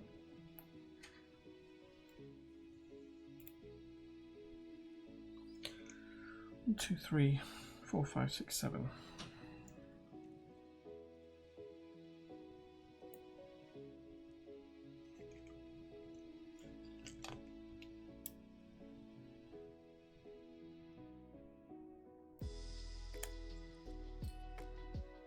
It'd be really cool to see a lot of people at the open day though. I'm really looking forward to it.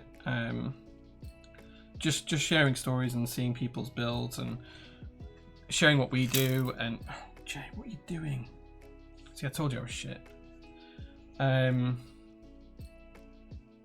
Yeah, it's just always nice to share stuff like that with people.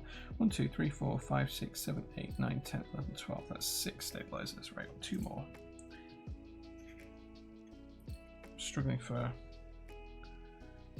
the little O-rings here. Oh, there's one there, Jay.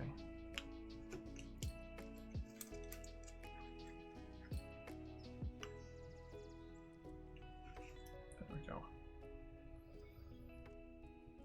Okay, that should be enough to get us all installed and working. They fling everywhere. Yeah, that's just literally what's just been happening. I think we want 7U in there and there, so let's get that bolted in first.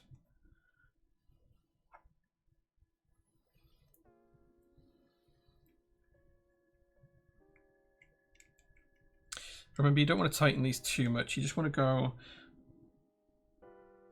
to like finger tight and then maybe a quarter turn more. You're not trying to strangle the PCB, you're just trying to hold the stabilizer in. So just finger tight and then a quarter turn more. That's it.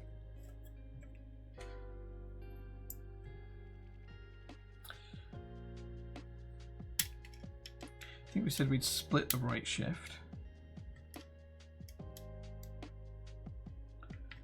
And then anesite enter.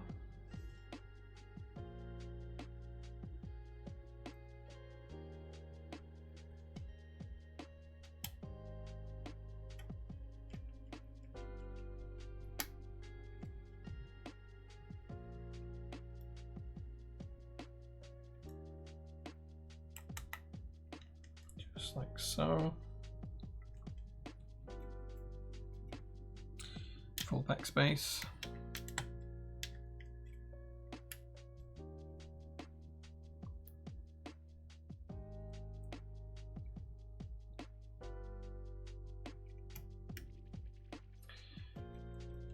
Do you have an ETA on your Seneca? No. I was supposed to have a call, I was supposed to schedule a call with Etar87 a while back, and we just never, like, we chat every now and again via various means, but we just never kind of found the time to have the call. So it is something I still need to do.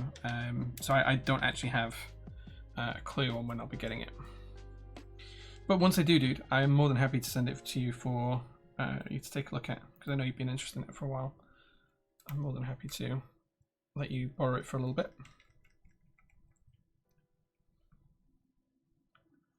Just if you can share, how much does the insurance per person for the open day cost? So it's not as clear cut as being able to do that. So for the business, we have to have a few different types of insurance. We have to have employee liability insurance, which covers staff when they're working here at the workshop. Now, because we only ever work during the week, like Mel and Sharon are only ever here during the week, that insurance it's only operable Monday to Friday between the hours of 8 and 5 p.m. 8 a.m. and 5 p.m. So because of the fact that we're working on a weekend, we have to increase that staff insurance policy to cover that particular Saturday. Now, because it's a one day thing and it's a non-working day and it's a non-standard day as well, and it's not the typical works that they could be expected to do, that's quite a considerable cost for the day. Mr. Gimp, thank you so much for the 27 months of subs, dude. I thoroughly appreciate that. That's the first thing we have to do. And then we have to have public liability insurance anyway, as standard, because we do sell things to customers and customers may hurt themselves on it, and that's split into two factors. There is customer liability insurance in case they do something stupid with our product, and there's product liability insurance in case we do something silly with our products, like we sell something that's going to blow up or something without checking it properly, which of course we would never do.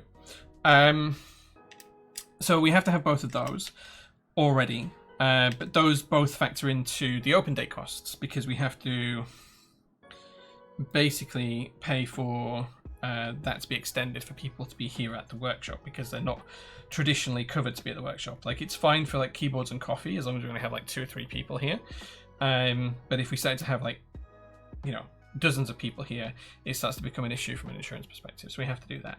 And then we have to have event insurance for anything that happens at that specific event. So all told, I think it costs us, if we have 100 people there, it'll cost us about 80 quid a person, something in that kind of range, because it's not something we do. Like, it'd be cheaper on a day-to-day basis if we just said, okay, we're like a coffee shop now and we have people in every single day. Like, the actual cost would reduce because you are spreading the risk over more days and more people, and, you know, kind of like what is classed as normal business. But because this is so far outside of what we do from a business perspective, the costs are significant because we're trying to arrange it for just one day. So there's all that kind of stuff to kind of figure into it. But I'd guess if I had to, it's probably about 80 quid a person that we have to spend extra to be able to do an open day.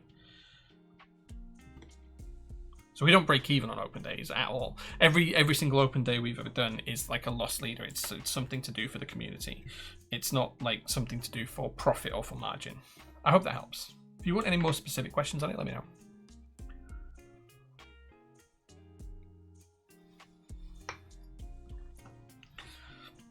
Okay, so we have our stabilizers built.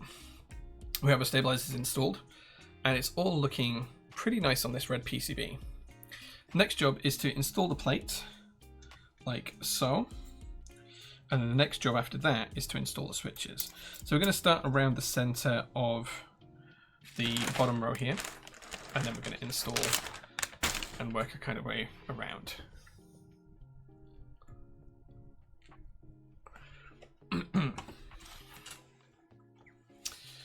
There we go. Hopefully you guys can see a little bit better now. Even with donations at the mini meets, I've never been close to breaking even on them. They're expensive to run, but great for the community. Yeah, I think the big MK UK ones managed to break even because their requirements are very much less in terms of what they have to insure. So because MK UK aren't the ones selling the products, they don't have to have the product liability insurance. They just have to have public liability insurance, and that's often compounded because compounded in an easy way, reduced because they're using a public event space for that as well. So the insurance is automatically less because the event space will have insurance for the space. So when you start running mini meets and you don't get enough people there to make it worthwhile, there's probably a tipping point where it's easy to break even if you have over 100 people attend a mini meet.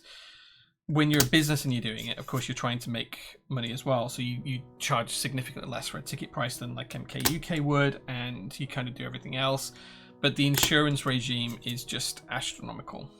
So one of my friends works at Darkwoods Cafe, and they do like open days at their roastery and stuff like that.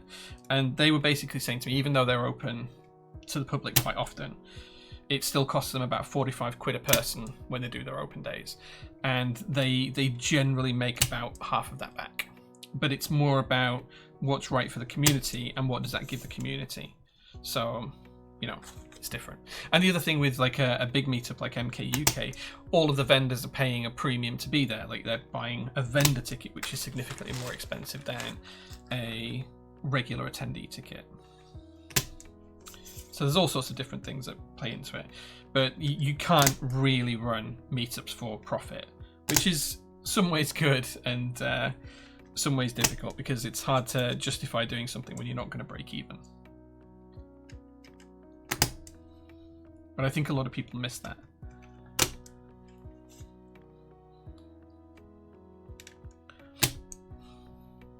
It's quite a bit of money. Yeah, it's expensive to do.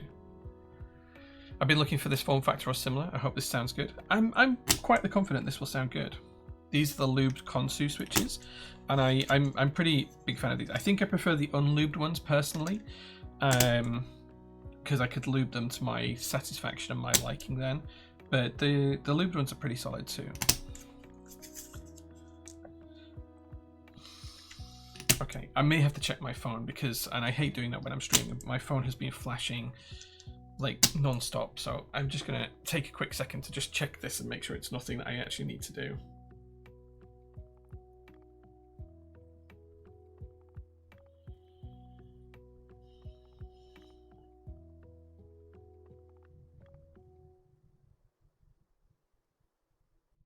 It's not. Okay, cool.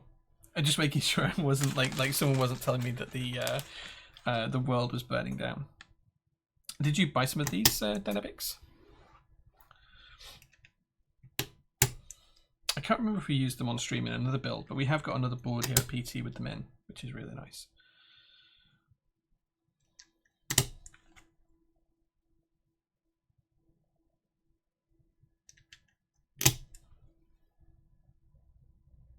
Wasn't Claire getting back to you again? No comments on Claire. I'd forgotten about that last week. Pray my wife never watches that stream. Thanks for reminding me. These are Konsu switches, Frankie. They're in stock right now. I'd completely forgotten all about Claire for the past few days. So I think I talked to Mel about it on Monday. I think I mentioned it to Mel because I don't think Mel watches the streams. So I think I mentioned it to Mel. That was quite funny. Claire was a long time ago. Another lifetime ago.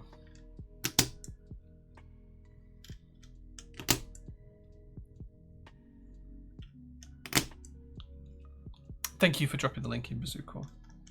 I appreciate you, dude.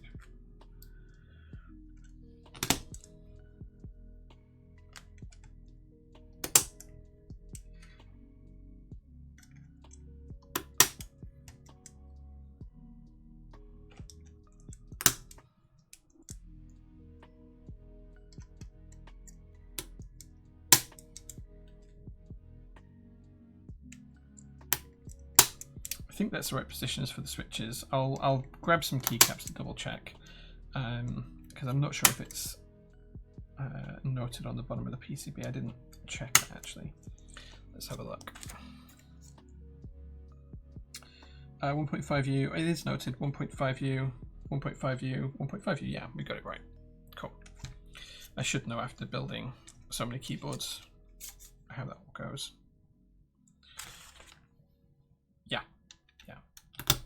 I shouldn't. The point being, bloody easy, is that I should, after building the number of keyboards I've built, which is probably approaching the 5,000 mark, I should not need to check. I should just know. I forgot the spacebar. Look.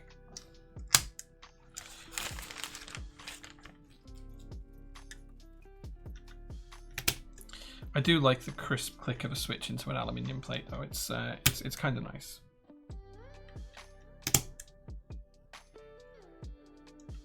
I feel like better cream sodas. Nice.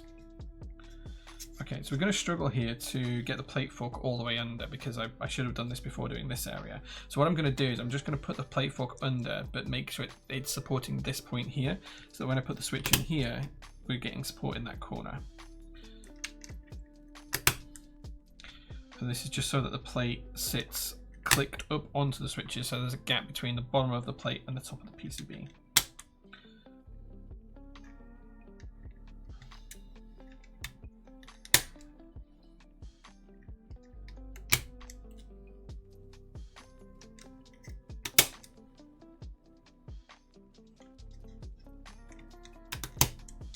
And now the switches are going to be held up. The plate's going to be held up by the switches that are surrounding the area that I'm going into. So we're much easier to install now.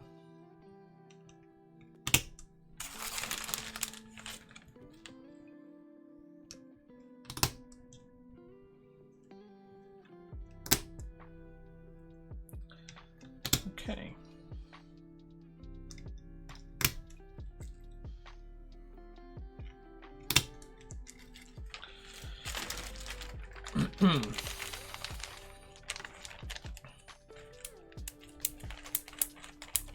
Looks like I need to buy some Consu. I think they're really great switches. They're a little bit underlooked at the moment, and that's partly on me for not doing a great job of promoting them, but they're really nice. They are really nice. Right, so this is the PCB and plate assembly, all now assembled.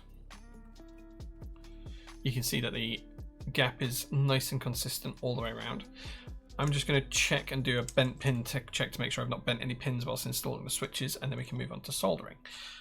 Whilst I check for bent pins and get set up to solder, I really like to use the soldering time for you guys to ask me questions about anything you'd like to do. So all you need to do is just tag me with @JPrototypist and ask me any question about any topic. And we usually give a prize away for the best ones.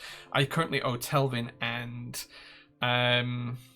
Gemma free desk mats for this. So we will give a desk mat away to whoever asks the best question today. So all you need to do is just tag me @J_Prototypist, type in your question, hit enter. I will try and answer your questions live on stream. And we'll give a prize away of a desk mat, random desk mat, for the best question asked. So I'm just going to literally just check switch by switch now across all of the different sections to make sure that we've got 2 pins showing through for each switch. Okay, numpad area looks good. And the arrow keys look good. Just checking on the TKL cluster, that looks good. And then here I'm just going to go row by row across, just making sure I can see 2 pins on each switch position. Just a nice visual check to make sure everything's looking good. Making sure that I've not put a switch in and had it miss a pin or bend a pin on its insertion. Everything's looking good so far.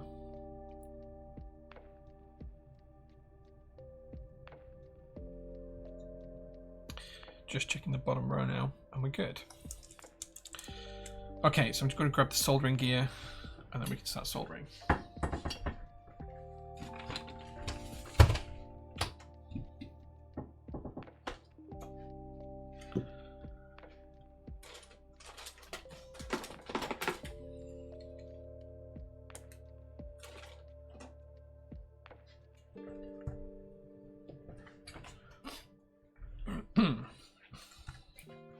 No questions today, interesting.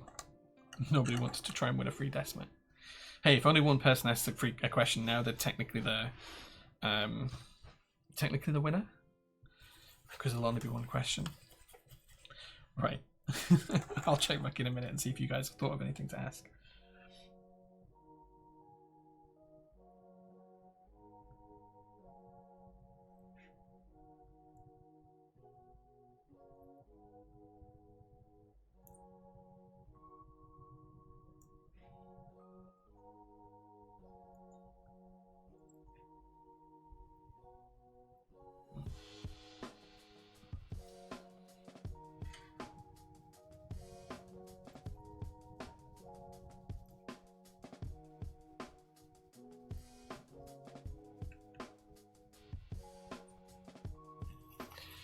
Jay, what's one small everyday luxury you think everyone should get for free? Small luxury? I mean, I think there's a lot of essentials that people should get for free. In terms of small luxuries, this is going to sound really weird, but I think it should be a nice clean toilet. Like, people should have clean spaces to go and do their business, because there's nothing worse than when you really need a toilet and you have to use a public toilet for some reason, and it's just depressingly bad, and you don't want to sit down at it, you don't want to use it, you're kind of like holding your breath, I think a nice toilet, a nice place to go, you know, do your business, is absolutely one of those little luxuries in life that is really nice. Like, I'm fastidious about keeping the toilet here at PT nice and clean and tidy. Although I do have some artwork to put up on the walls in there actually. So yeah, I think that would be my answer. Nice, clean toilet facilities that are comfortable, not too hot, not too cold, kind of like a nice temperature, clean, tidy, soap, toilet paper available, whatever you need. You know, I think things that should be included in there are like, you know, feminine hygiene products should be in the ladies' toilets, and condoms should be free in the men's toilets. You know, things like that. Just,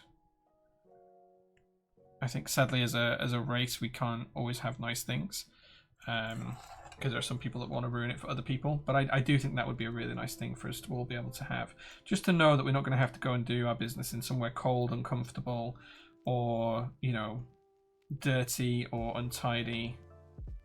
I think that would be a nice little luxury. Tell me if you disagree though.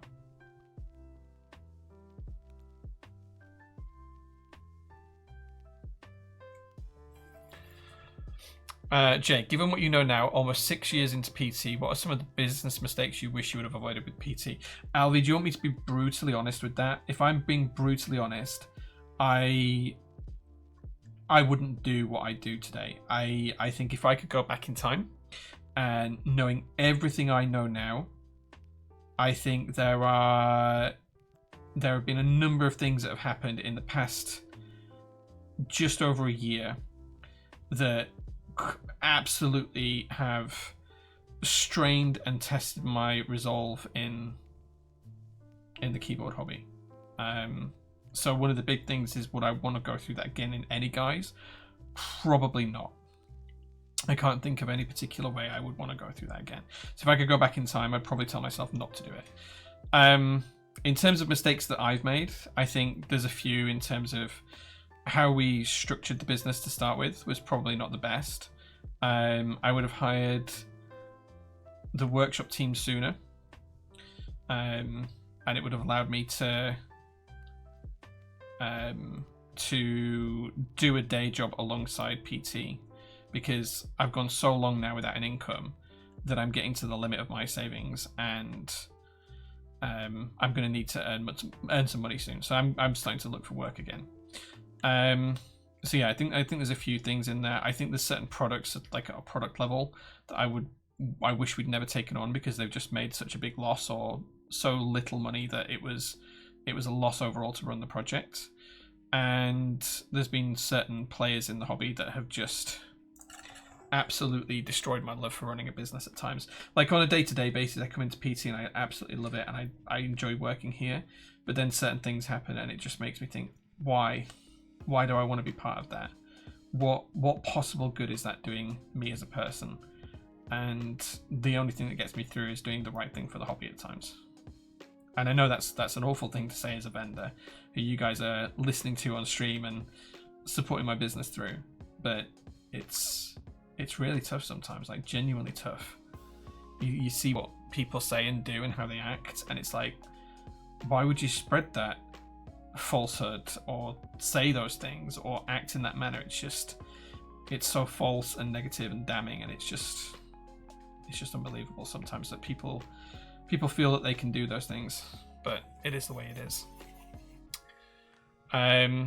JQ was typing something similar. Name a tool that you were convinced would be a game changer but you've never used. A tool that would be a game changer that I've never used. So I bought a hub puller for some of the classic cars about 6 years ago, because I thought my steering wheel, when I finished restoring the Datsun, the last thing I was doing was the interior. I thought the steering wheel was going to be a real pain to get off because everyone had this problem. So I bought a hub puller so I could pull the steering wheel off the central hub. And I thought it'll be great for use on some of the classic cars where the rotors come off. To this day, since I bought that, none of the steering wheels on any of the cars have been stuck.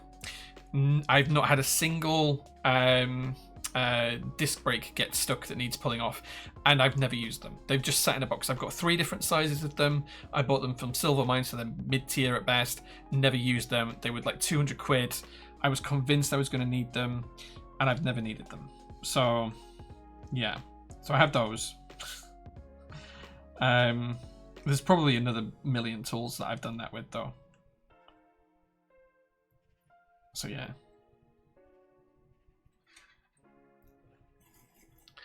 Are you a slow or a fast eater? It depends, Autonomy. It depends. If it's something that is... If I'm doing something at the same time, I'm a really fast eater. So if I'm watching a movie and eating snacks, I just get through them super quickly. If I'm eating something where I can relax and enjoy what I'm eating, like tonight me and my wife had a steak dinner, I try and savor food as much as possible, because I find that by doing that I eat less. So I think I'm somewhere in the middle. It depends on what I'm doing and what I'm eating and where I am. What's my surroundings like? Meal in front of the TV, gonna go quickly. Meal where just me and my wife are enjoying the meal, it's gonna go slow. Like if we're going out to a fancy restaurant or something, which we do very infrequently these days, it's gonna be something nice and slow so I can enjoy it.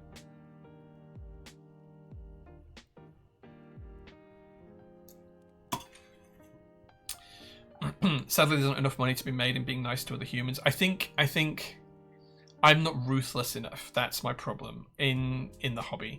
When I used to, so this is the thing. When I used to work in project management, you kind of have to be ruthless about certain things, because the project is what matters, and individuals at the kind of level that I was become a number. You don't know everyone's name. You just know that 10 people work in that team. So you can be ruthless because you're not on a first name basis with people, and you're dealing with things in a different way, and you're making calls on budgets that are in the, tens or hundreds of millions. And when it's a little bit different and it's your own money that you're playing with, and you are trying to work with other people, or certainly I don't want to be that ruthless kind of entity anymore. I kind of want to try and be nice and caring and approachable and understandable and reasonable. So that's kind of how I approach the business. I have, and until about a year ago, it was clear that almost every other vendor was trying to do the same.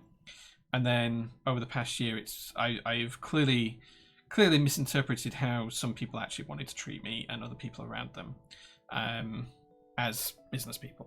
I'm sure they're still lovely people to know, but as a business person, they make decisions much more ruthlessly. And I'm very well aware that I need to rebuild that ruthless streak as we go back as I go back to doing a day job. So yeah.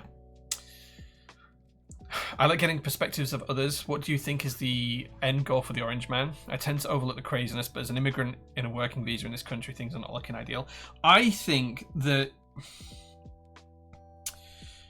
there's a quote in one of the Batman movies where Heath Ledger played the Joker, and he says that he's like a dog chasing a car. He wouldn't know what to do if he caught it. I think that that's Trump. I don't think he ever intended to be president, and I think he's now just trying to lean into it. I don't think he has an end game. I don't think he knows where he wants to be, and I suspect that he's probably being driven by means and voices that we're not really aware of right now. So I don't know. I think there's more to come. There's more craziness and silliness to come from Trump, and we'll just have to roll with the punches. I do know that if I lived in the States, he's not someone I could vote for, I don't think. But everyone's got their own opinion on these kind of things. So political stuff like this gets really messy really quickly. And yeah, it's difficult.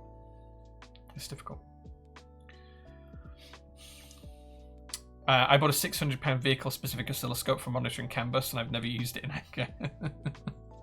Dude, like I've bought so many tools like that.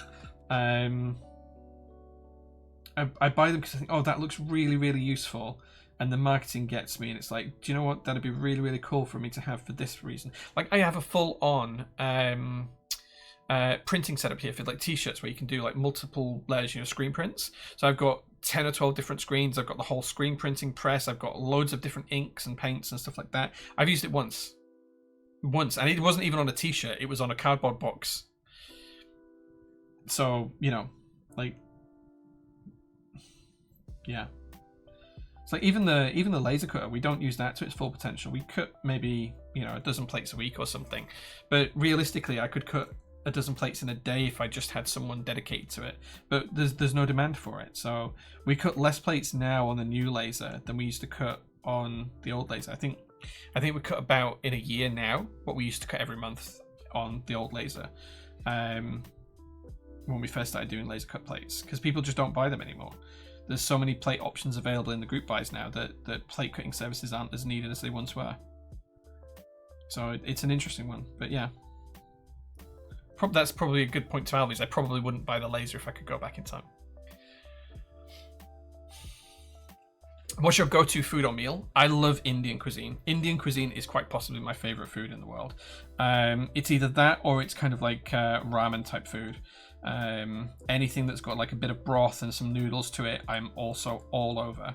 So yeah, if I want comfort and quick and easy, I'll tend to get some like baldock noodles, and I'll put a chicken breast in the oven or the air fryer or something like that, and I'll chop up some veggies and I'll just put it all together, and it takes like 20 minutes and it's glorious. Yeah, definitely one of my favorite things.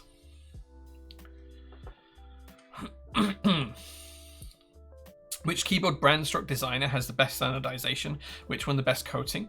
So I don't think I'd say a keyboard brand or designer has the best standardization, because we all use very similar factories, and when you see products packaged up, even if someone hasn't told you where it's being made, it's generally really obvious which manufacturer it's being made at. So like a couple of the obvious ones that people know of are Daidsin and Hongtu. Like I can generally tell if it was made at one of those two manufacturers, just from the feel of the finish, just from the color ranges available, things like that. Same with STR, which is really, really good. Like the quality they're doing is phenomenal. And there's a few others as well, but like, so I don't think it's any one particular designer, because no one's really doing anodization in-house. In terms of coatings, I'd say Pexon are the best I've worked with. I've worked with a couple of US companies who've done Cerakoted products. I've worked with a couple of Chinese companies that have done it.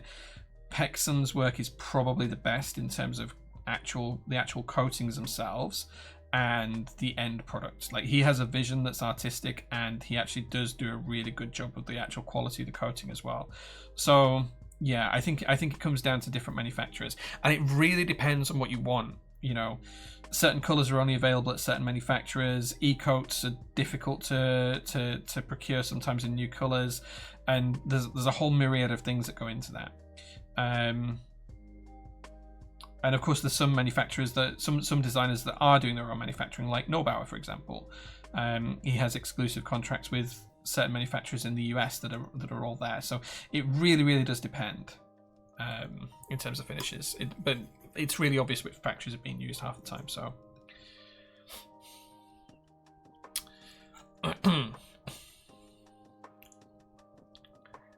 Spanish, say it, Jay.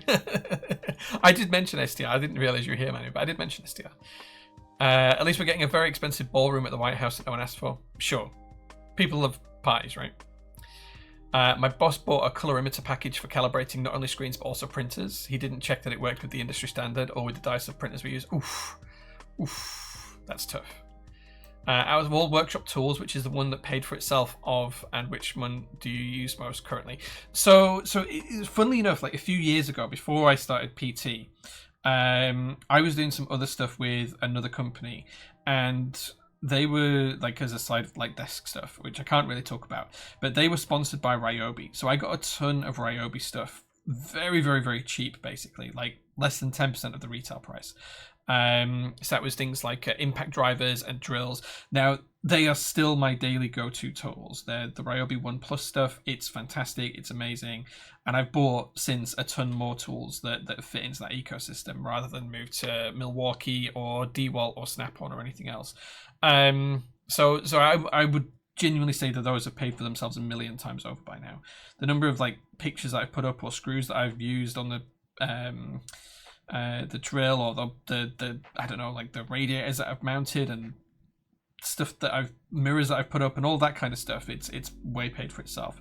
In terms of other types of tool, like the screwdrivers I use here for keyboard stuff, They are a WeHa set. It's like a full WeHa set, the yellow and black ones. They were probably about 300 or 400 quid, and they paid for themselves multiple times over as well. So yeah, I think most of my tools tend to either die really quickly or get used until they do die. But I don't think there's many tools that I don't have that I could possibly need now. I've been collecting tools for 20 odd years now, so I think I have pretty much every tool I could possibly need, and if I don't, I generally have access to it. Because I've got friends who are very much like me and hoarders when it comes to tools. Okay, that should be our soldering done. Let's catch up with the last few chat comments here. If you had the ability to converse with one species of animal only, which would you choose? Dogs, because I love dogs. Just listened to you for the fast 15 minutes, and I have to say you seem like a very decent human being and appreciate your honesty in your view of things. I somewhat regret not talking to you at the GMK meetup. I wish you all the best life. Thanks, man. Cypher, I really appreciate that, dude. If you ever come to a meetup, come and say hello. You know, like, thank you for that. That's made my day. Thank you. That's really, really nice comment, Cypher. Thank you. Yeah, we spoke to a lot of people at the GMK kind of open day. It was really, really cool. Such a cool day. Such a cool day. Right. Alvi, the anno for my 1 of 1 from Datesin was glorious. The customer service left a lot to be desired. Datesin have gone up and down over the years. They're currently on a downward swing, and we haven't used them for full production for maybe pushing 3 years now. We did a lot of the original JO1s and JO2s with them, and the blackout ones we just moved completely away from DDS because of the quality. There was kind of like a big dip in quality around 2021, 2022, and I think that's come back as the quality, but they've also changed a lot of the rules. A couple of the reps have moved on, a couple of reps have changed, and the pricing has never been as good from DDS. I think it's still great if you want to do a one-off. I think it's fine for that. But if you're doing a production run, there's just no economies of scale there. Some of the other factories are getting better with that, though. Oh, you mean the food? Spanish food? Do you know, I do like Spanish food. Like tapas is great, and I love anything chorizo, like Spanish sausage based, and you know, jamon and all of that kind of stuff. I do like the meats and things like that, and I like the culture of sitting out at 9 o'clock at night and just grazing the night away on different bits and pieces. But there's something about Indian and Asian cuisine, man. Like, it just hits my taste buds right. Is that a vendor who does reanodization? No, Datesin is more of a production. I think they will do reanodization if you ask them to, but I think if rather than get something reanodized, just get it Cerakoted. Like, you can do so much more with Cerakote these days, and the finishes are way better than what you'd think.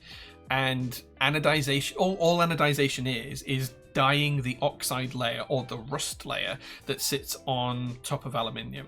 So when steel rusts, it goes rusty, which is the rust that you know, the kind of like orange coppery kind of rust. When aluminium rusts or oxidizes, it doesn't turn into rust. It turns into kind of like a hardened, tough layer that protects the aluminium inside. And I'm skipping a lot of steps here, but effectively what we do is we force that oxide layer to cover the outside of the board, or the outside of the product, the outside of the metal. And as we're doing that through electrolysis, we add a dye to it, and that's anodization. So you're dyeing the rust or the oxide layer on aluminium, which is usually a couple of microns thick. And you can make it harder and denser, or you can make it softer and thinner, depending on what your application is. And you can make it smoother or rougher depending on how you prepare the board in the first place, depending on how well you sandblast it or polish it before you anodize it. But once you've anodized an aluminium surface, to strip the anodization off, or to strip the color out of the anodization anyway, you kind of have to use some really strong chemicals, or you have to sandblast and refinish the board. And that means removing like a layer of material, removing that anodization surface and letting it re-anodize. You can only really do that to the surface of aluminium a couple of times before it starts to get really bad. And if you've had a keyboard that you've bought in group buy that might be A stock, it might have already gone through that process twice by that point, because the first batch was the wrong color and it's been re-sandblasted and re-anodized or something like that. So to do it again a third or a fourth time, you start to run into problems like blotchiness and patches that don't look right, or the sandblasting doesn't get everything off, or whatever. Whereas then if you're Cerakoting over the top, the Cerakote will just stick to anything and it will cover anything. You can fill holes with like proper metal filler and sand it smooth and then Cerakote it, and you can't even tell it's being done. It's much better than re-anodizing. Unless you really, really want the texture and feel of anodization, definitely look into Cerakote for finishes. The Milwaukee compact impact drivers and impact drill drivers have been invaluable to me. Yeah. A friend of mine did get some snap-on, like some little tiny snap-on ones the other day, and I did covet them. Let's put it that way. I did covet them. Thank you, Cypher. I appreciate that. They messed up a bunch of things and offered 5% off or a refund on one part of the case if we ordered a MMQ of 10. Never again. Although you're right, the price for a 1-to-1 was really great considering using stainless steel. Yeah, fair. Explains why it's hard to keep the color consistent between two different pieces. So the interesting thing about that is it's a science thing. Anodization isn't like an exact thing. It's different times. So how you force that electrolysis is you'll have a giant tub of liquid. And you'll have like a cathode in there and the boards become the anode, or is it the other way around? Either the boards become the anode or the cathode, and the tank has an anode or a cathode in it. Anyway, I can't remember which way around it is. I think the boards become the anodes and there's a cathode in there. And you fill it full of the electrolysis solution, and then you add a dye into that solution, and then you put the parts in. Now, if you look at a keyboard top and bottom case, and this is where it becomes really sciencey. So let's zoom out a little bit. This is where we start to get into real sciencey bit. These pieces are approximately the same dimensions, okay? So they're the same this direction, and they're the same this direction, and they're not a million miles off on that direction as well. But there is a big difference between the surface area of this part and the surface area of this part. The surface area on this side is just this, basically, right? Whereas the surface area on here is all the nooks and crannies and everything else. And you've got big gaps in it. So to get the same color, these parts go in the tank at the same time. This part will probably need a lot less time than this part to get to the same color. So then you're having to take parts out at different times. So what you end up with, and that's on the first bath, okay? So you put all the parts in one bath. If you have to do it over multiple baths, well, some of the dye has been taken out of that bath in the first pass of parts that have been put in there. So then the second batch of parts need to stay in there longer because there's less dye in the electrolysis solution. And of course, different parts take different amounts of times as well. So what you end up with is let's say you're doing 10 tops and 10 bottoms. And let's say you do it over 2 baths. You do a bath of the bottoms and you do a bath of the tops. The tops will take less time than the bottoms, most likely, to come out to the same color. But when you bring them all out of the tank, not all of them are going to match. Like, you put these together and they're not all going to match. They're going to have slight differences in them. So what you do then is you lay out all the tops and you take a bottom and you match it up to all of the different tops until you find one that's a great match, and you put them together. And then you take the next bottom and you line it up to the tops until you get a good match. And you repeat that until you've run out of all of the parts. But it's not an exact science and it's not easy to do. So that's why there's often, in small runs, mismatches on color, because the factory might have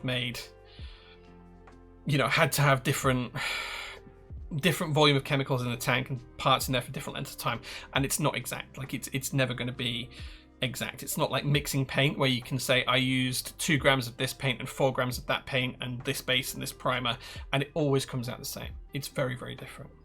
Anyway,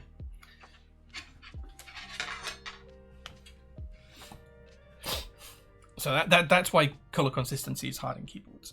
That and the fact that people try and match to screens, and people don't match to like Pantone or RAL cards. And even when you do match to Pantone and RAL cards, you have challenges with that because the color on a piece of paper will look different if you put that same color on like a ceramic or a metal or a plastic. So there's a million different types of challenge with keeping colors consistent across different print media, for example, as well. So yeah, it's a whole difficult thing. Anyway, soldering is done. So we can start to put the board together.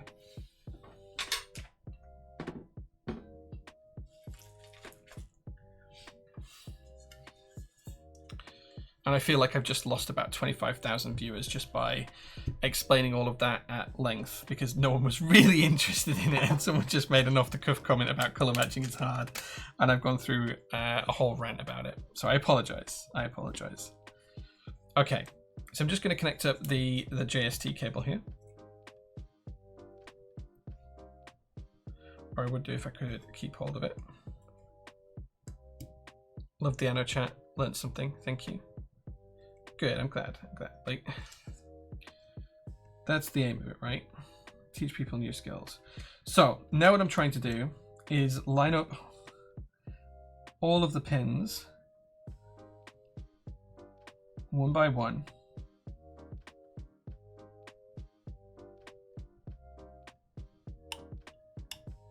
So that when we drop it down, everything sits nicely. So there we go. So you can see here that it's all sat nicely on the little rubber pins,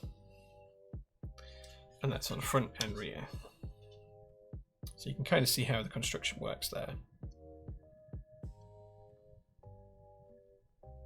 Nice. It was interesting. I'm glad you. Yeah, I think you're just being nice to me, but I am glad you enjoyed that conversation. Okay, then we're going to drop the top case on. I'm going to try and drop this on pretty much vertically, because I want to try and make sure that we get the pins in the right place and we're not bending any of them, which we are. So there is these little holes here for, come on camera, focus, little holes here for the raised rubber nipples. I'm going to call them nipples.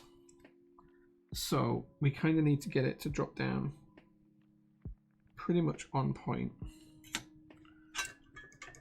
so that we're not trapping anything.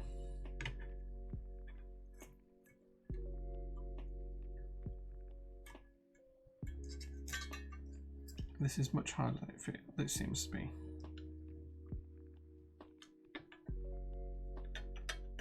Is that right? It feels like I've almost got it.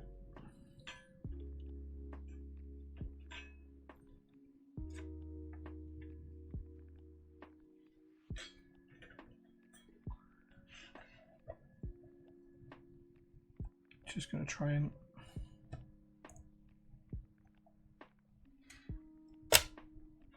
nice, that's one edge done. I feel like I've got a couple of these bent out of position. Okay, I see what's happening here. There we go.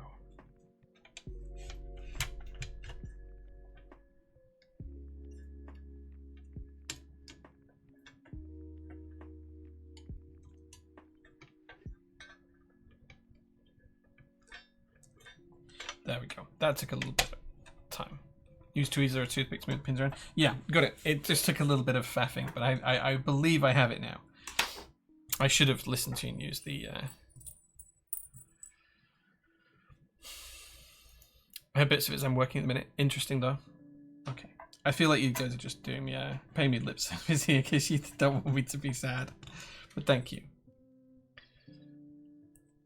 Perfect explanation.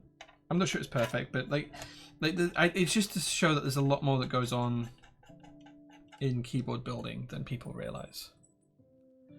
Are the pins flexible? Yeah, they're made of rubber, so they're because they're rubber, they're really flexible. So I can't snap them and break them, but I could bend them and trap them, if that makes sense.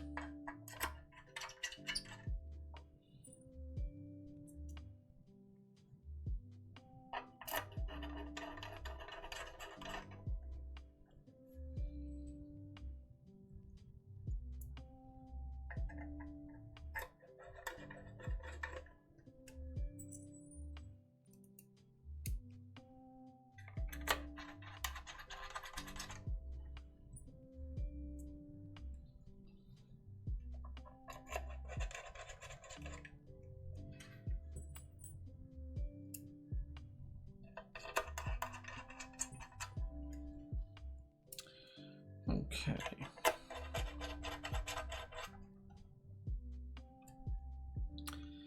The 85A are more forgiving, but harder than the red ones. Yeah, they're a harder geometry, right? Yeah. So you can see here we've got the nice fit. Nothing is trapped. All looking good all the way around. Just nicely screwed together. A few fingerprints in places, but other than that, we're looking good. Consu switches look great in this plate and PCB combo as well. A little bit of red peeking through. Next job is to pick the keycaps, and whilst you guys pick the keycaps and vote for them, I'm going to nip and take a quick comfort break and grab some feet from downstairs that'll fill on this. So I'm going to show you the keycaps, and then I'm hoping a friendly moderator is ready to make a poll. So if Demotex or if Jellymaster or anyone else is available, just give a little nod, and I can start to show you guys the colours of keycaps that are available today. So first up is I forgot the name of it. GMK Verdant Retro. That's the name of it. GMK Verdant Retro. That is the first option. Nice greens. Works well with the browns. That's option number 1. Thank you, Jelly. Option number 2 is GMK Tribal. I figured the bright colours might work quite well with this. Almost black, in fact not tribal, Hoo High, sorry, this is GMK Hoo High.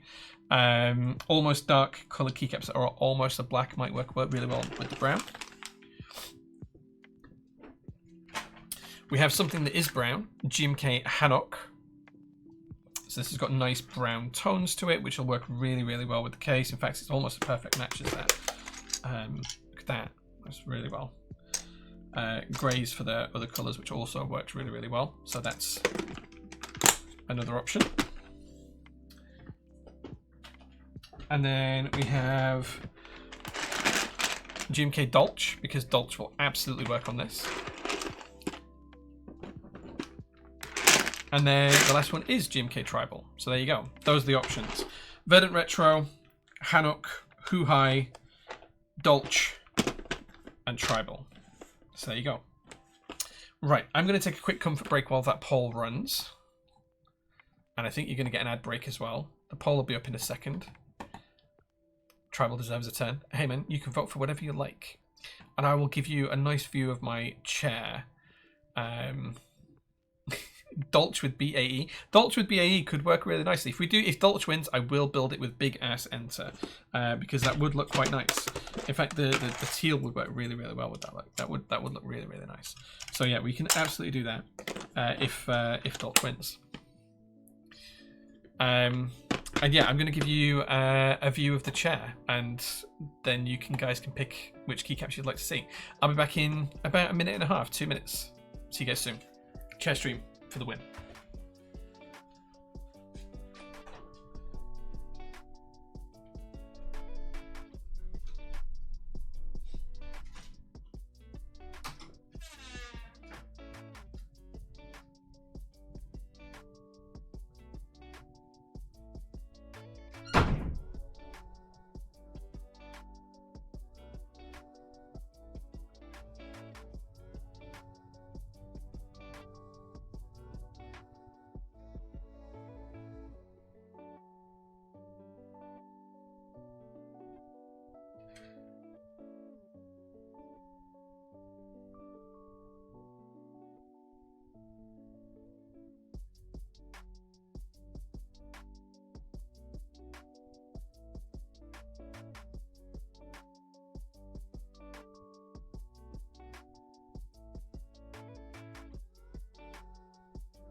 Okay, I have returned with some feet. We have feet.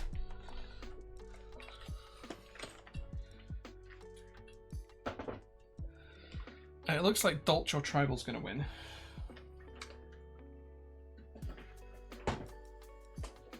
So we're just going to keep Dolch and Tribal to one side. And Dolch wins. Okay. Cool. You did your best. Nice work, man. Nice work. Okay. While we do the feat, I'll just answer a couple more questions. So, Jay, what's an upcoming project that you're really looking forward to or I think has real potential? Could be one of your own projects or not. I think that JO1 and JO3 and Midnight Rainbow are probably not going to be the most popular of projects out there. So, I don't think I would pick those.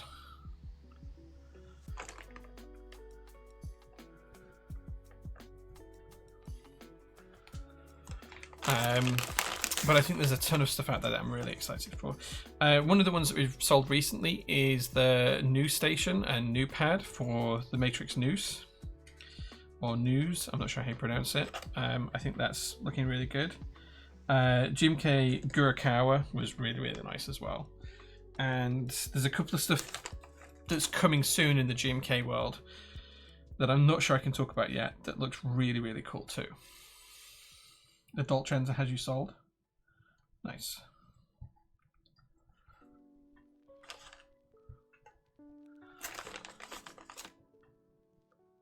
Chair sellers, the international kits. As much as I love Tribal and have wanted to see it on a build the last few weeks. No worries, man. Tribal will one day get a turn in the sun.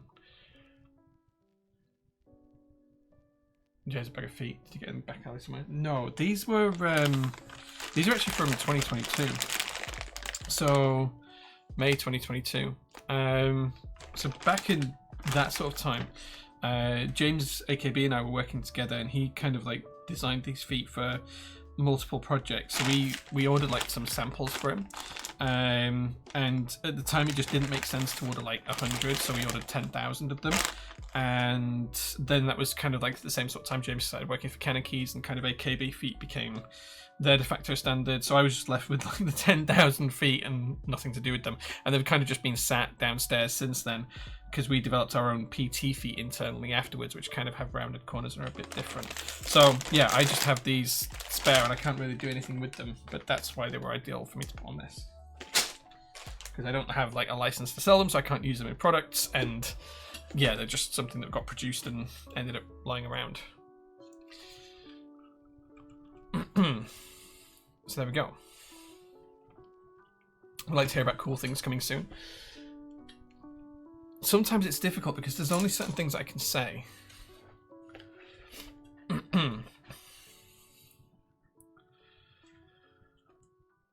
4,996. I've got another full bag of 5,000. I only opened that one for this, so one day I will find a use for them or something. So let's go with the teal enter, because you guys liked it when I showed that. So we are going to go with big ass enter on here.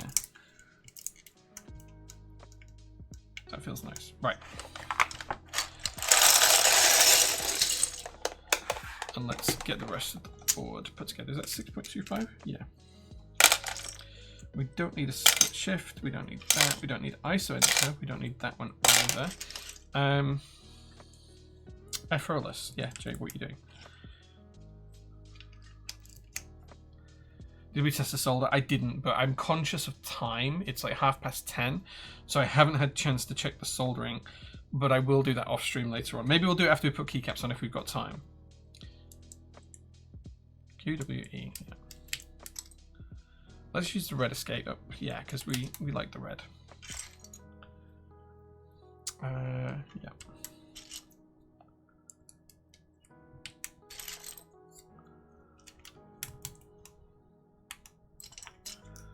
We did go for set cap, so we don't need caps lock.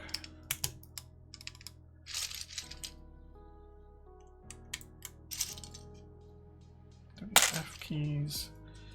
Numpad plus key.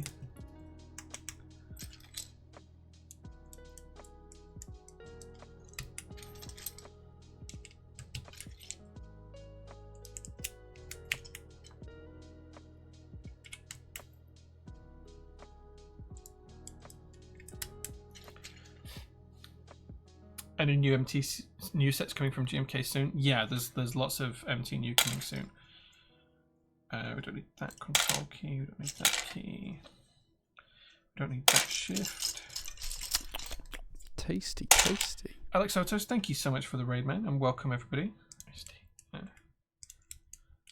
We are currently building an Etar87, previously known as the QFRL 100. So thank you very much for being here. I hope you had a great stream, Alex. Oh, thanks guys for coming. I appreciate it. Just putting keycaps on, and then we'll see how this board sounds. Oh, we did need the 1.755 U shift. There's me throwing it back in the tub, and we absolutely did need it.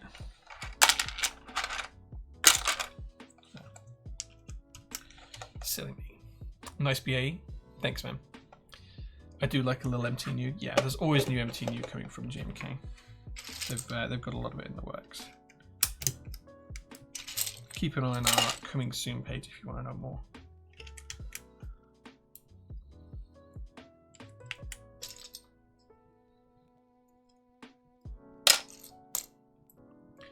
This is BAE, Big Ass Enter. It's old school, to say the least.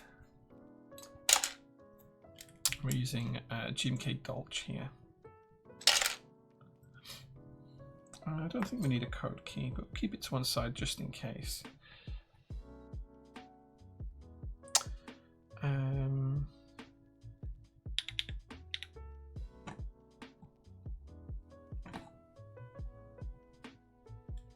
Incredible. Just getting pinged. Too many people. Okay. Yeah, big ass enter.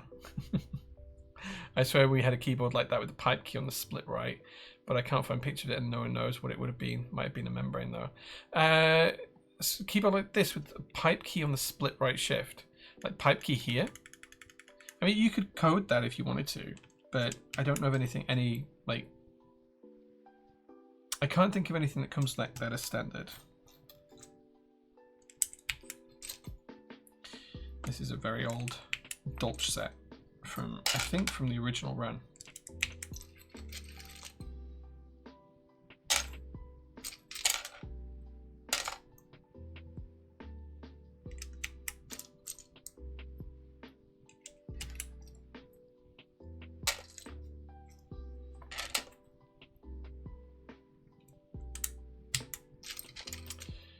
Just like a full size, like 25 years ago or so.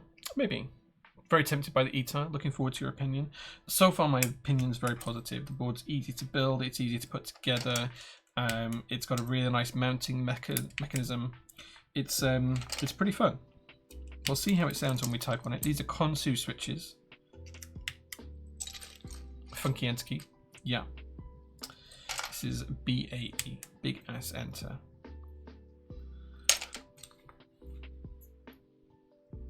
That's the wrong minus key.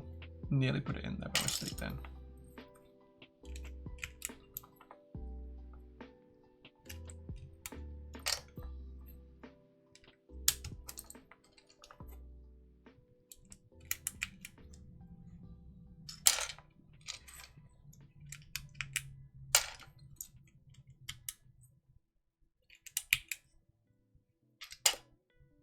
What's a desk mat? This is from Goth Caps.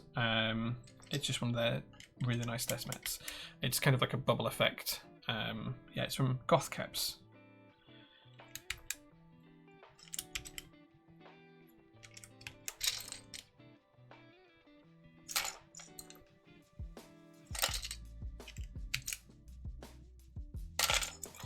This is a FRL full-size board.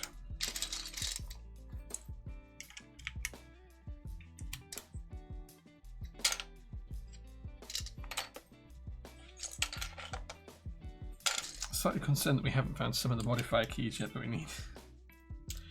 with this being a really old set, I'm kind of worried that not everything is in here that should be. There's the minus gear with it.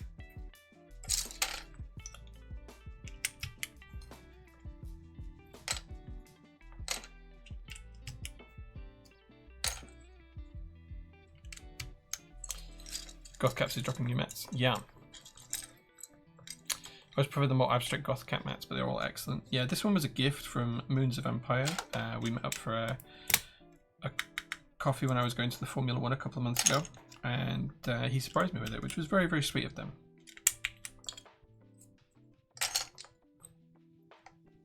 Oh, I did need that. I just looked at the key and knew I needed it as I dropped it.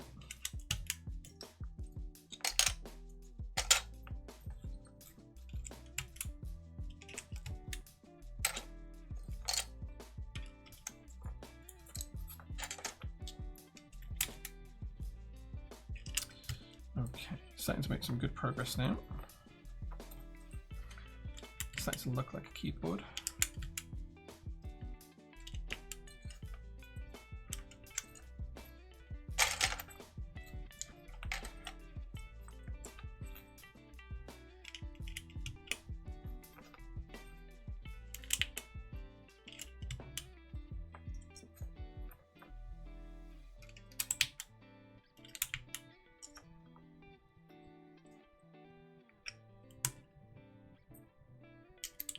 And there we go.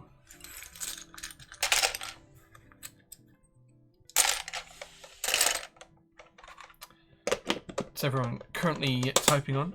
Mine is the JJW Cloudline V2 stainless steel edition with Type R switches and GMK Prussian Blue, which is pretty cool. It's a chunk. But here we go. This is the Etar87 built with GMK Dolch. I think this is the OG run of Dolch with big ass enter, split right shift in ANSI layout. We will do a build in ISO, which is pretty good. Look at that side profile. How nice is that? Load of dust there. And a super cool weight design.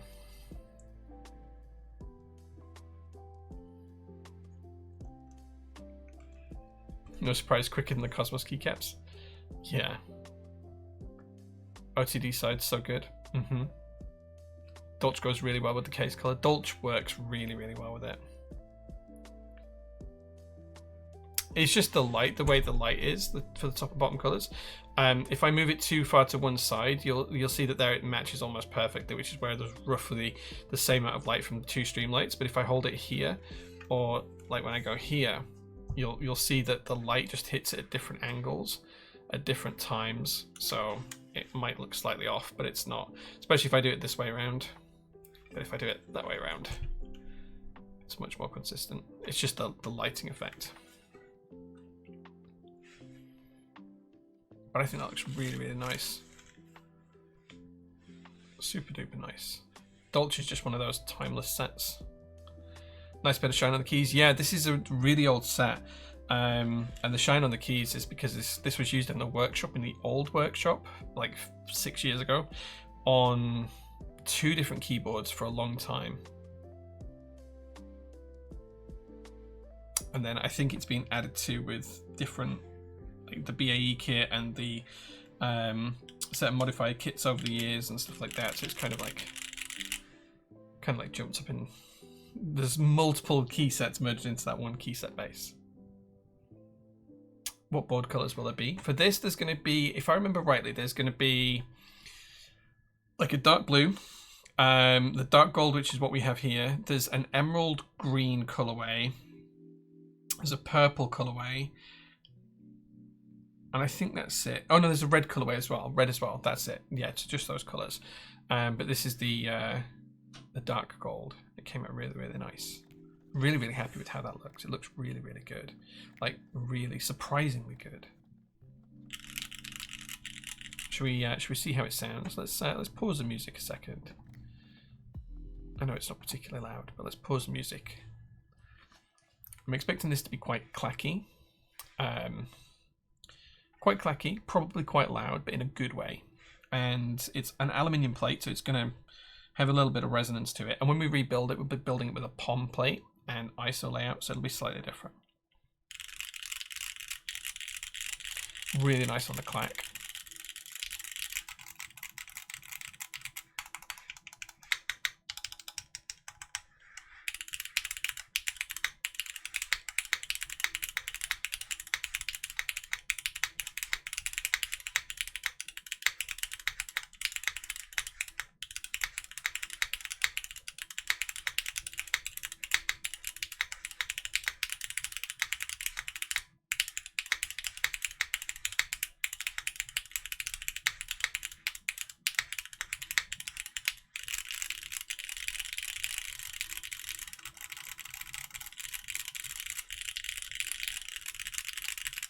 No, this is an aluminium plate.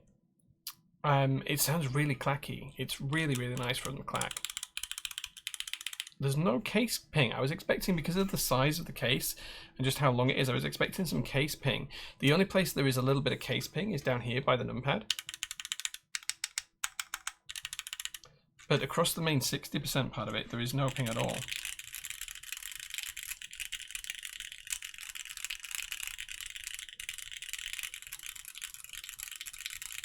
I think if we do another build of this with something like Etar87 X,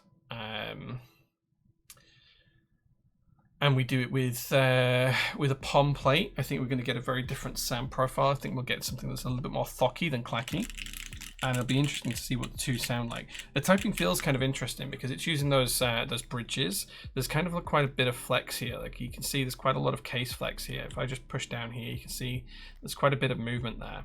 But that feels really nice. Like it's not a bad amount of flex. It's not a negative amount of flex. It's kind of nice. It's kind of like soft enough that there's just a little bit of movement on normal typing. And if you're a really heavy typist, you will get quite a bit of movement out of it.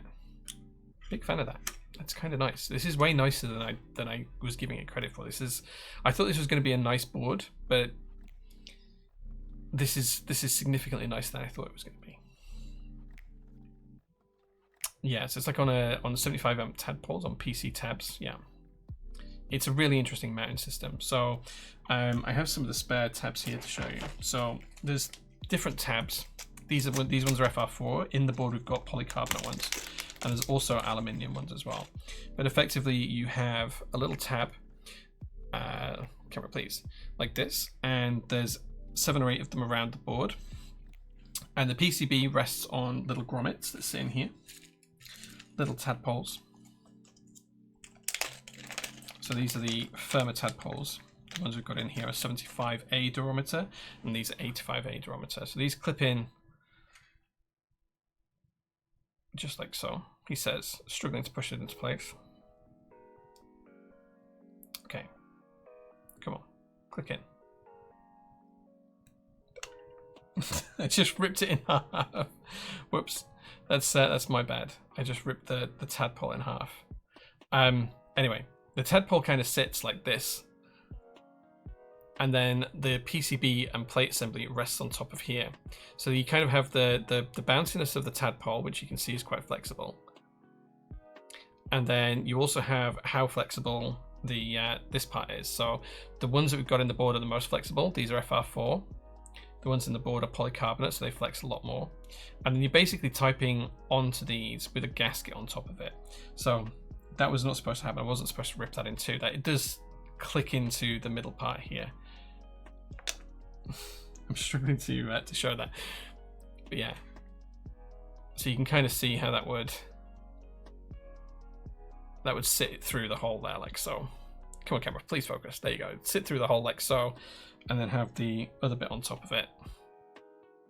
And then the plate and PCB assembly would rest on top of that. So yeah, it's a rip pole now. Yeah. Whoops. I'll see if I can fix that later. So yeah, as you can see here, this is where the this is how the tadpoles are. Camera, please focus. And the part mounts against that thinner part in the middle. So there you go. At this point, I'm convinced the camera listens to your voice. It doesn't at all. I just like to shout at it. I'm an Englishman that likes to shout at many different things. Do you have any idea how this dark color compares to AKB's Fool's Gold, like on the Petrichor? I'm going to imagine it's very, very similar, but I don't think it's identical. Was there any flex to the PC inserts in the seal, or were they just too small to really flex? I think they were a lot smaller, so it didn't flex anywhere near as much. But yeah, so this one has much more flex across it, and you can kind of feel it wherever you type. Like, it's very consistent is the flex. As you can see, it doesn't matter where I press, whether I press like over here, you can kind of see the movement that it gets is very, very consistent.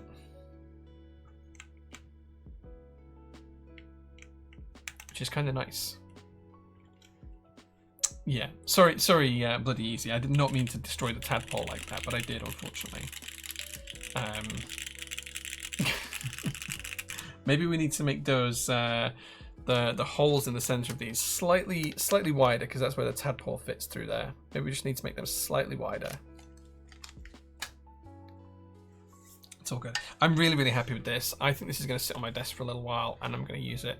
And we'll try rebuild it next week with an ISO layout, a softer plate, and a more thocky linear build, so we can see what a clacky build sound versus a linear, like a thocky build sound. So we can have like a cross-reference between the two. You think because of the 1.6mm too? Yeah, maybe. And the last mounting option that we didn't look at really today was these ones. These ones aluminium, bloody easy. These are a third option, which are kind of like a spring mount, almost like a leaf spring mount, but not quite. And the tadpoles sit there again in the middle, almost like a mustache bar. Maybe it is a mustache bar. So maybe we should try these out as well. Are these ones aluminium? It sounds really good. It sounds, if you like a clacky build, it sounds really, really good. Who won the question segment? I don't know. Oh, I can't remember half the questions now. Let me see if I can scroll back and find them. The questions.